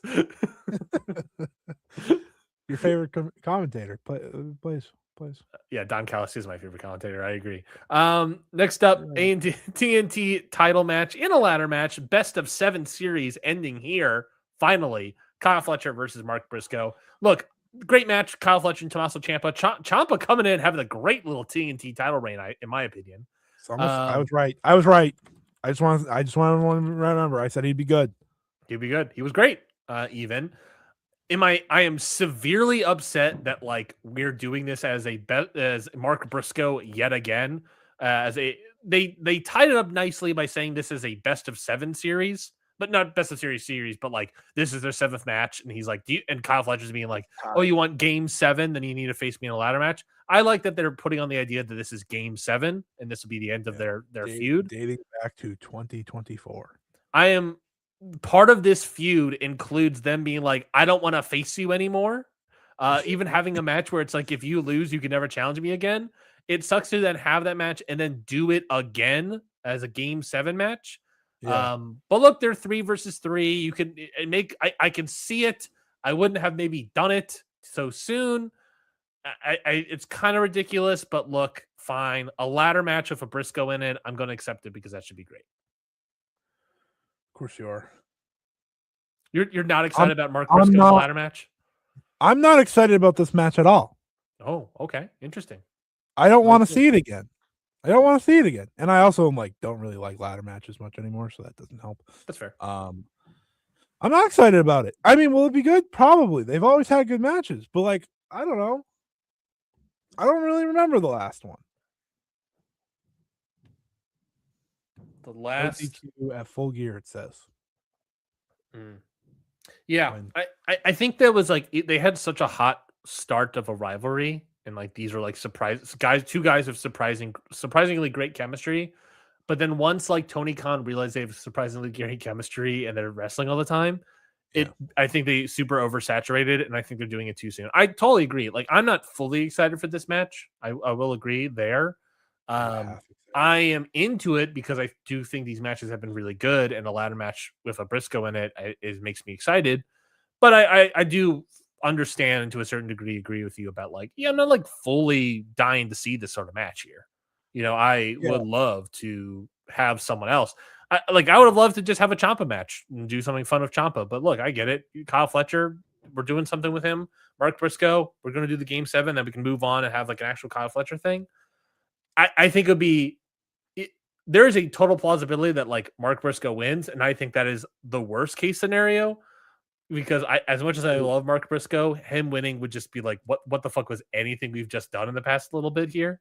Yeah. But those feel like we're running in a circle. Yeah. it's like not it doesn't even it's not even a hamster wheel. Because the problem with the hamster wheels is that like they're happening in the background seemingly. This is like on screen hamster wheeling is that we don't have any other ideas. So I don't love it. But look, it is what it is. So I'll accept it. I'll accept where we're here. So a match that I'm interested like how do I say it? In a vacuum, I'm interested in the match. Does that make sense? Yeah. Well then perfect. Kyle Fletcher's name used to be Instagram. What? Main event AEW World Title match: MJF versus Brody King. Obviously, they did not have any sort of go home angle on Dynamite this past Wednesday. There were some rumors that Brody King was not allowed to be on Dynamite because Warner Brothers wouldn't allow him because of the fuck ice chance that took place last week. That seemed to have been debunked. So he was just not on it. I think they posted a thing that he was at band practice basically. So that's what it is. And MJF was on Chris Van Vliet, so that's good coverage. Yeah, so it's disappointing. It's weird. Whatever that situation is, I don't really know. But moving forward, we're getting this world title match. I think the setup for it last week of doing the sort of eliminator, like 5-second eliminator match was pretty fun to get here. We got national coverage to a certain degree. And you're getting here on the international stage, and there's a good chance it might get international coverage, which would be fun as well. MJF is obviously winning. We're not going to do that. I mean, a bold move would be Brody King versus Andrade. Why not? That'd be fun. But realistically, it's MJF is winning, and that's just what it is, and that's fine. Brody King has been built up as like a really solid, I think, world title contender. And I would love to pop him back down and maybe win like the TNT title off of Fletcher or something, and do something more with Brody King. But like, look, I think they've done a successful job here. You don't need me to say anything. You just said it all. Well, then perfect. What happened to Bandito?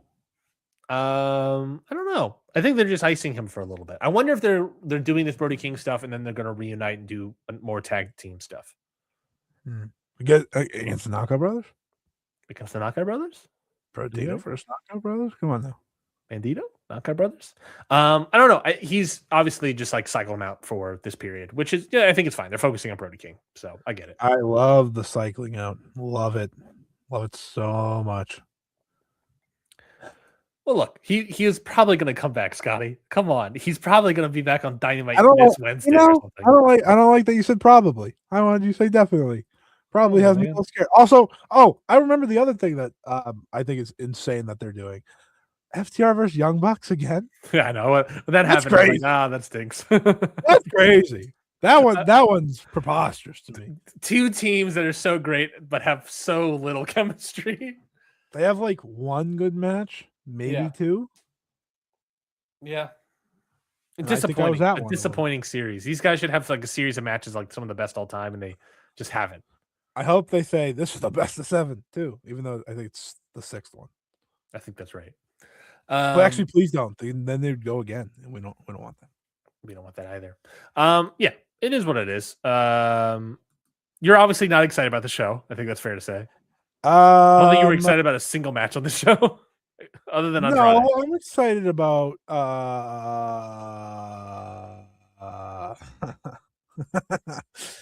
No, kind of proving my point here. Yeah, no, you're right. You're right. I'm excited about Andrade for sure. I'm hopeful for Jon Moxley versus Takeshita. I think that's a good word. I know Fletcher and Briscoe will be fun. I just don't want to see it again.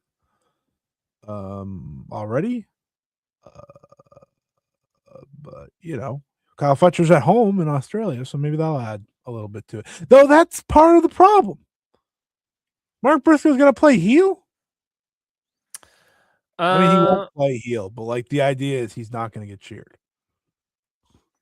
Yeah, I don't think he's playing heel. They've been really talking up of a hometown welcome for Kyle Fletcher. I think they're doing it as a way to purposely try to get booze. I don't know. They're trying to. I don't know. I don't really know what they're doing. They announced the John Wick video game. I legitimately don't care about anything else now. Oh, they just announced the John Wick video game. Is that any different than Hitman Assassin? It's a third person. Hold on. Hitman games. Third person action game. Hitman game. Oh, there's a lot of combat. This looks sick. Oh, okay. Well, that's all nice. Well, let's move on to something. Keanu Reeves is playing John Wick. Hey, Johnny Silverhand returns. Perfect. Well, let's move on and talk about Stardom 15th anniversary Supreme Fight in Osaka. We don't have a lot of time left, so we'll close up here. Edion Arena, Osaka, 2,500 basically in attendance for this show. Not really sadly, not necessarily a notable show here per se. Not really any matches that really stand out other than the main event, but even then there's some issues with the main event from injuries and whatnot.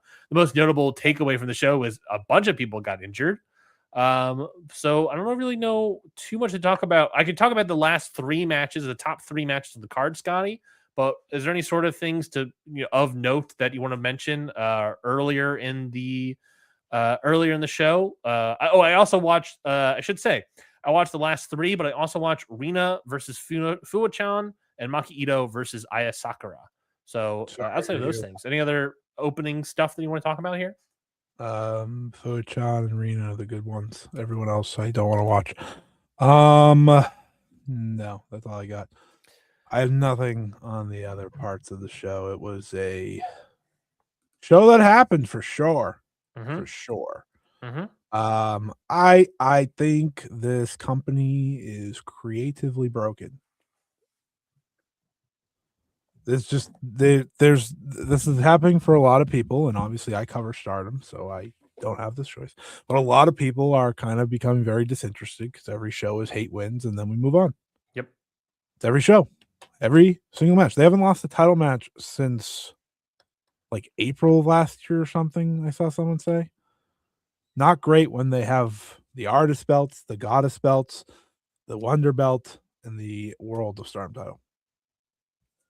It's a lot. It's a lot. And it's every show. Every single show. And they had a little bit of a grace because all the fandoms were just so like, well, yeah, but Saya Kamitani is gonna get like the rest of the year, Tokyo Sports Awards. Now it's like we've got that. Now what?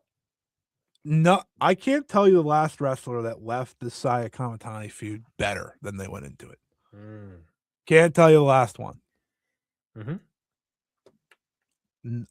Just to go through, maybe Sayaka Carrara, just because of her placement. Sure. In the card. And by the way, she's the next challenger. She got pinned by Hina on this show. And then challenged at the end of the night. But my point is, Natsupoi did not come out better. Right? Momo Watanabe certainly did not come out better. Bea Priestley, no. Well, she didn't have much going in. Right. I didn't think anyone walked out like, you know what? It's time to push her. Saori Anou did not come out better. Shuri, I guess. Shuri beat her. Yeah, that's what I mean. Like Shuri, I guess, beat her. That's why I keep it to the World of Stardom title because I mean, if we want to include those belts, Azumi did not come out better. Azumi has done nothing since she lost the New Japan Strong Women's title. Yeah. It is something that I can't always say because the mob will attack me. There is a Saya Kamitani mob at this point that is just very scary. And it's frustrating because I like Saya Kamitani. I do. But we've reached a point where nothing else matters besides Saya Kamitani and hate on a slightly lesser note. So it's like, how are you supposed to invest? And I was talking to someone today. We're talking about All-Star Grand Queendom, right? That's the big show of the year. I don't even think the opponent matters to them for that show. I also think there's like no vibe on who that is in any stage right now. I guess it's maybe Micah, who just broke up her faction. Yeah. Maybe. And then going on a tiny excursion to CMLL. Right. Like, I don't know. I am very tired of it. I'm very there. The whole entire Stardom story right now is building to All-Star Grand Queendom, and the idea is people in hate will finally lose, and that will be the big takedown. The problem is, I couldn't tell you anyone besides Hanan is beating like she's gonna beat Konami. Great. I don't think she has any steam behind her for that to be interesting. But that is the goal. Yeah. And then the world title. Honestly, I don't even see Saya losing at this show anymore. Yeah. Why would she? It's just like the goal has to be her being a babyface eventually. But why do it when tickets are up? And she got hurt, by the way.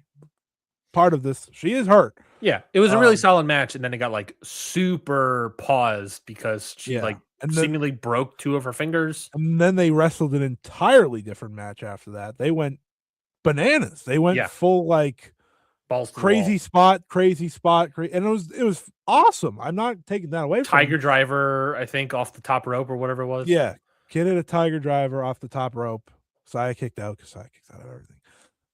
And then the problem for me was that she hit the Star Crusher from the top rope, and then Starlight Kid kicked out so she could hit the normal spinning one. I was like, well, what was the point of that? Why don't you just have her lose to the big one?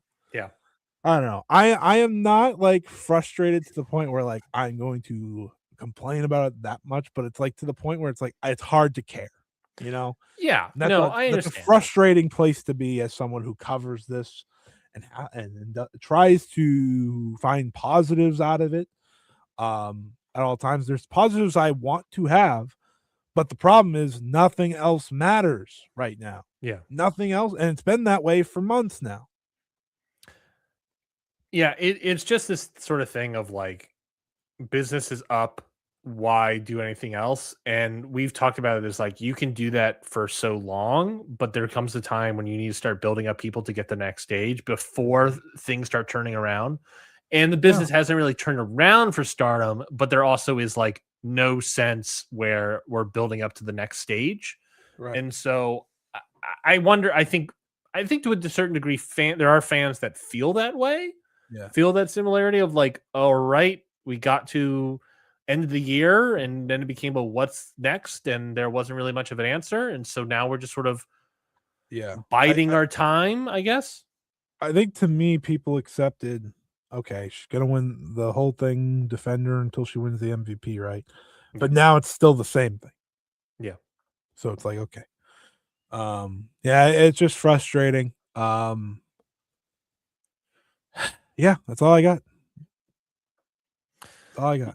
Yeah. If you want a full review, you can just check out my YouTube channel because I talked about it the day of. But the main event, Sai Kamatani Starlight Kid match is really solid. I think it went 3 3/4 just because like the pause took so long. Pause is very weird. Yeah. So it was just like very awkward. Konami Ami Saray was okay. It was pretty good. B Priestley didn't turn on Hanen. It was just like a my god, that match sucked. Little match. It was not that good. I hated that. Nothing happened. My favorite 2 matches were Fua versus Rina and the main event. That was same. And Rina and Fua-chan was also like just like a good little match. Like it wasn't necessarily anything great, but it was just like, yeah, this is a nice little good match. It was great. It was great in the sense that it was Fua-chan not wrestling a trainer. You know what I mean? That's true. I was pumped about it because that was the first thing I watched on the show, and then it's like mostly nothing after that. So that was great. Yeah. And now the whole roster's hurt, so not great. Yeah. So who is officially hurt? Sai Kamatani, B Priestley. Sai Kamatani's out for at least a month because she has to get surgery on her fingers. B Priestley's out. Suzu Suzuki's out. Saida's out. Momo Watanabe's been out. I think that there is an opportunity where there's like a rookie hurt. Yeah, there is a good thing with like by all these a lot of which are baby faces, by the way. All these people who are out could artificially create a comeback sort of situation and create some sort of return for someone to finally beat Sai Kamatani, you know? They certainly could, Ryan. But, you know, again, that's an artificial thing where you would like to enjoy some sort of natural thing.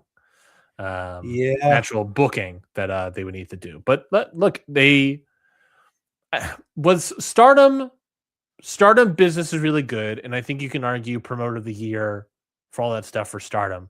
It's hard to argue booker of the year for Stardom. I think is what we're trying to say here, is that like the booking last year was sort of like we're just going to keep doing the same thing because it's working. Yeah, I mean, the war that worked for them more is probably the Luthez for Saya than anything else. Sure, and even then, like that's it. When you're looking at that versus like Mystico, it's like I mean, it's those two as the top two, but you can't deny Mystico because of obviously sellouts like you wouldn't believe. But Saya did raise record business, so it's like you got to look at it in different forms. Which, speaking of Wrestler Observer Awards, I believe are coming out tomorrow. Coming out on Friday. Oh, good! I can't wait to see. I have no idea who's going to win anything. Yeah, so we'll talk about a little bit of that next week for sure. But yeah, that's Stardom. Not really much to say there. Kind of a whatever skippable show. I would say go watch the main event, but outside of that, maybe the Fuwa Chen match. But outside of that, you really don't have to watch that show, and it's sort of a disappointment. And it's sort of David Finley's wrestling at New Beginning USA. Okay.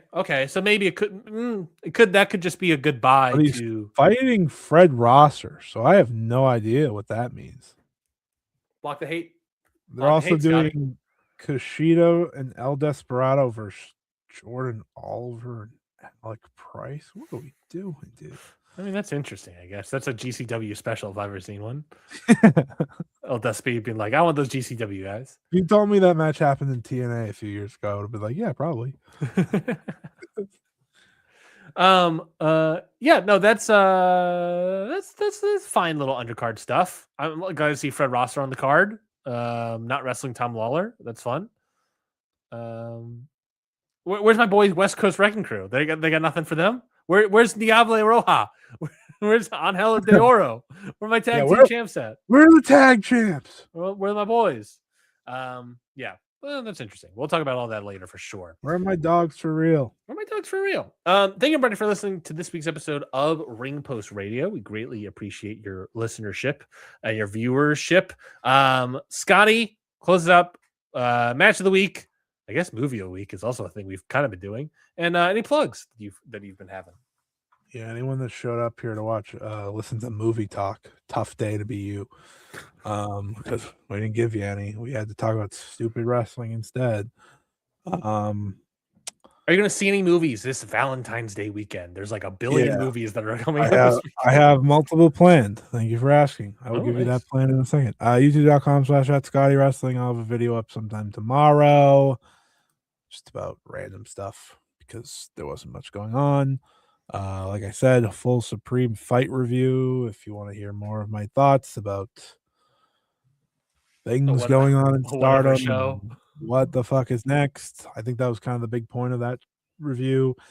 The video tomorrow will be like a Joshi around the world type thing, like covering a little bit of here, there, everywhere, talking news and stuff. So if that interests you, check that out. My match of the week can be, I have no idea, because we just talked about all the main stuff I watched. I was catching up on some stuff. Let's see, did anything float my boat? Nope. Tough. I watched Briscoe and Ciampa finally. That was fun. So we'll go with that. That was good. Movie of the week. I rewatched The Batman for the first time since I saw it in theaters. This is Robert Pat. Yeah, Robert Pat. This is Bob Pat. Paul Dano. So fuck you, Quentin Tarantino. Eat shit, buddy. He's fantastic in that movie. I forgot how much I loved that movie. I thought it was excellent. Great rewatch. Held up after all this time. Very excited for the second one that comes out next year, supposedly. I'll believe it when I see it. That was my favorite movie I watched this week. What else did I watch this week? Oh, I watched that Batista movie with Jason Momoa. Jason Momoa, let me tell you, buddy, hate him as an actor. Hate him. He's not funny. He's not good.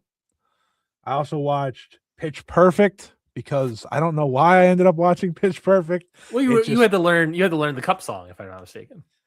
Yeah. They have some good songs in there. Like they have some good performances. That was the first time rewatch since middle school because I watched it on the bus on a trip. And I also watched the first Harry Potter because it was on TV. And I said to myself, I don't understand why people love this so much. So I've never been a big Harry Potter guy. I like the movies, the one time I watched them ever. So a lot of second time viewings this week. But my movies that I'm going to see, since that was the real question that you wanted from me, I'm going to see Crime 101 for sure. Yeah, the Chris Hemsworth movie. That's number one. Where I believe he is doing a American accent. Yeah, which is fascinating. I'm thinking I'm gonna go see Good Luck, Have Fun, Don't Die. Okay.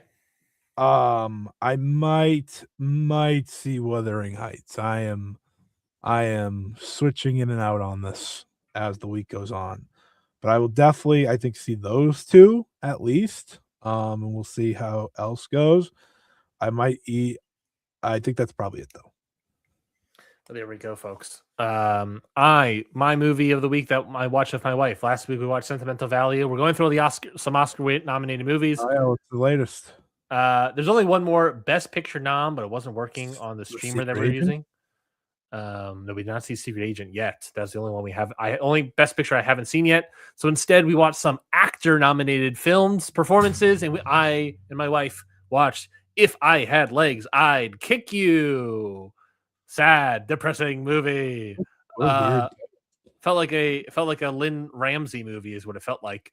Did you like it? It was good. It was good. I still haven't watched Hamnet, by the way. That's insane. Good movie. Interesting movie. Interesting concepts. I thought it was a good movie. Great performance by Rose Byrne. Nominated for an Oscar. She's really good in it. Her performance is like she has to be good the entire time because so much of the movie is in close-ups. Like shoulder up, like just her face. And sort of the structure of the movie, Scotty, is it like she spends a lot of the time with her child who is entirely off screen. There is an actor there. They're just not showing the actress playing the daughter. So it's like shoulder up shots of Rose Byrne for like 90% of the movie because they're not showing this other person. That's interesting. Yes, it's very interesting. So it's a very interesting concept, a very interesting movie, and something that like it forces like Rose Byrne to have an even better performance and a performance to be so good to withstand like the quality, for it to be solid. Like, that she has to give such a great performance. So that's why it's like, yeah, she's giving an Oscar worthy performance here, because she does really do a really good job. But all in all, I thought it was a good movie. Not a movie I love, but just like an interesting movie to do with a great performance in it. Other than that, my match of the week, I was catching up and watching some stuff. I still hadn't gotten around to it, and I finally watched Mayu Iwatani versus Takumi Iroha from Marvel First Stream. Finally got up and watched that one. I was not expecting a match from the 3rd of January. That's like, I had a feeling you were gonna like say some random Joshi match just the way you're saying it, and then you just dropped the January 3rd one on. Well, I was catching up on Wrestle Universe, so I was like, okay, I'll watch these two matches, and then I watched some Noah. I watched some Daga versus Alpha Wolf, Kenta and Hayata versus Bushi and Tetsuya Naito, Yoshiki Inamura versus Takeshi Segura, and all those pretty stinky. All of them pretty stinky. Best match here, Mayu Iwatani versus Takumi Iroha. I'm happy they could beat Noah and whatever the hell they're doing these days. My plugs last Wednesday, we released yesterday is what it was. The newest episode of The Ballot, talking about Le Petit Prince with Phil Lyons. Genuinely great episode. We had a great time recording. We were in sync the entire episode.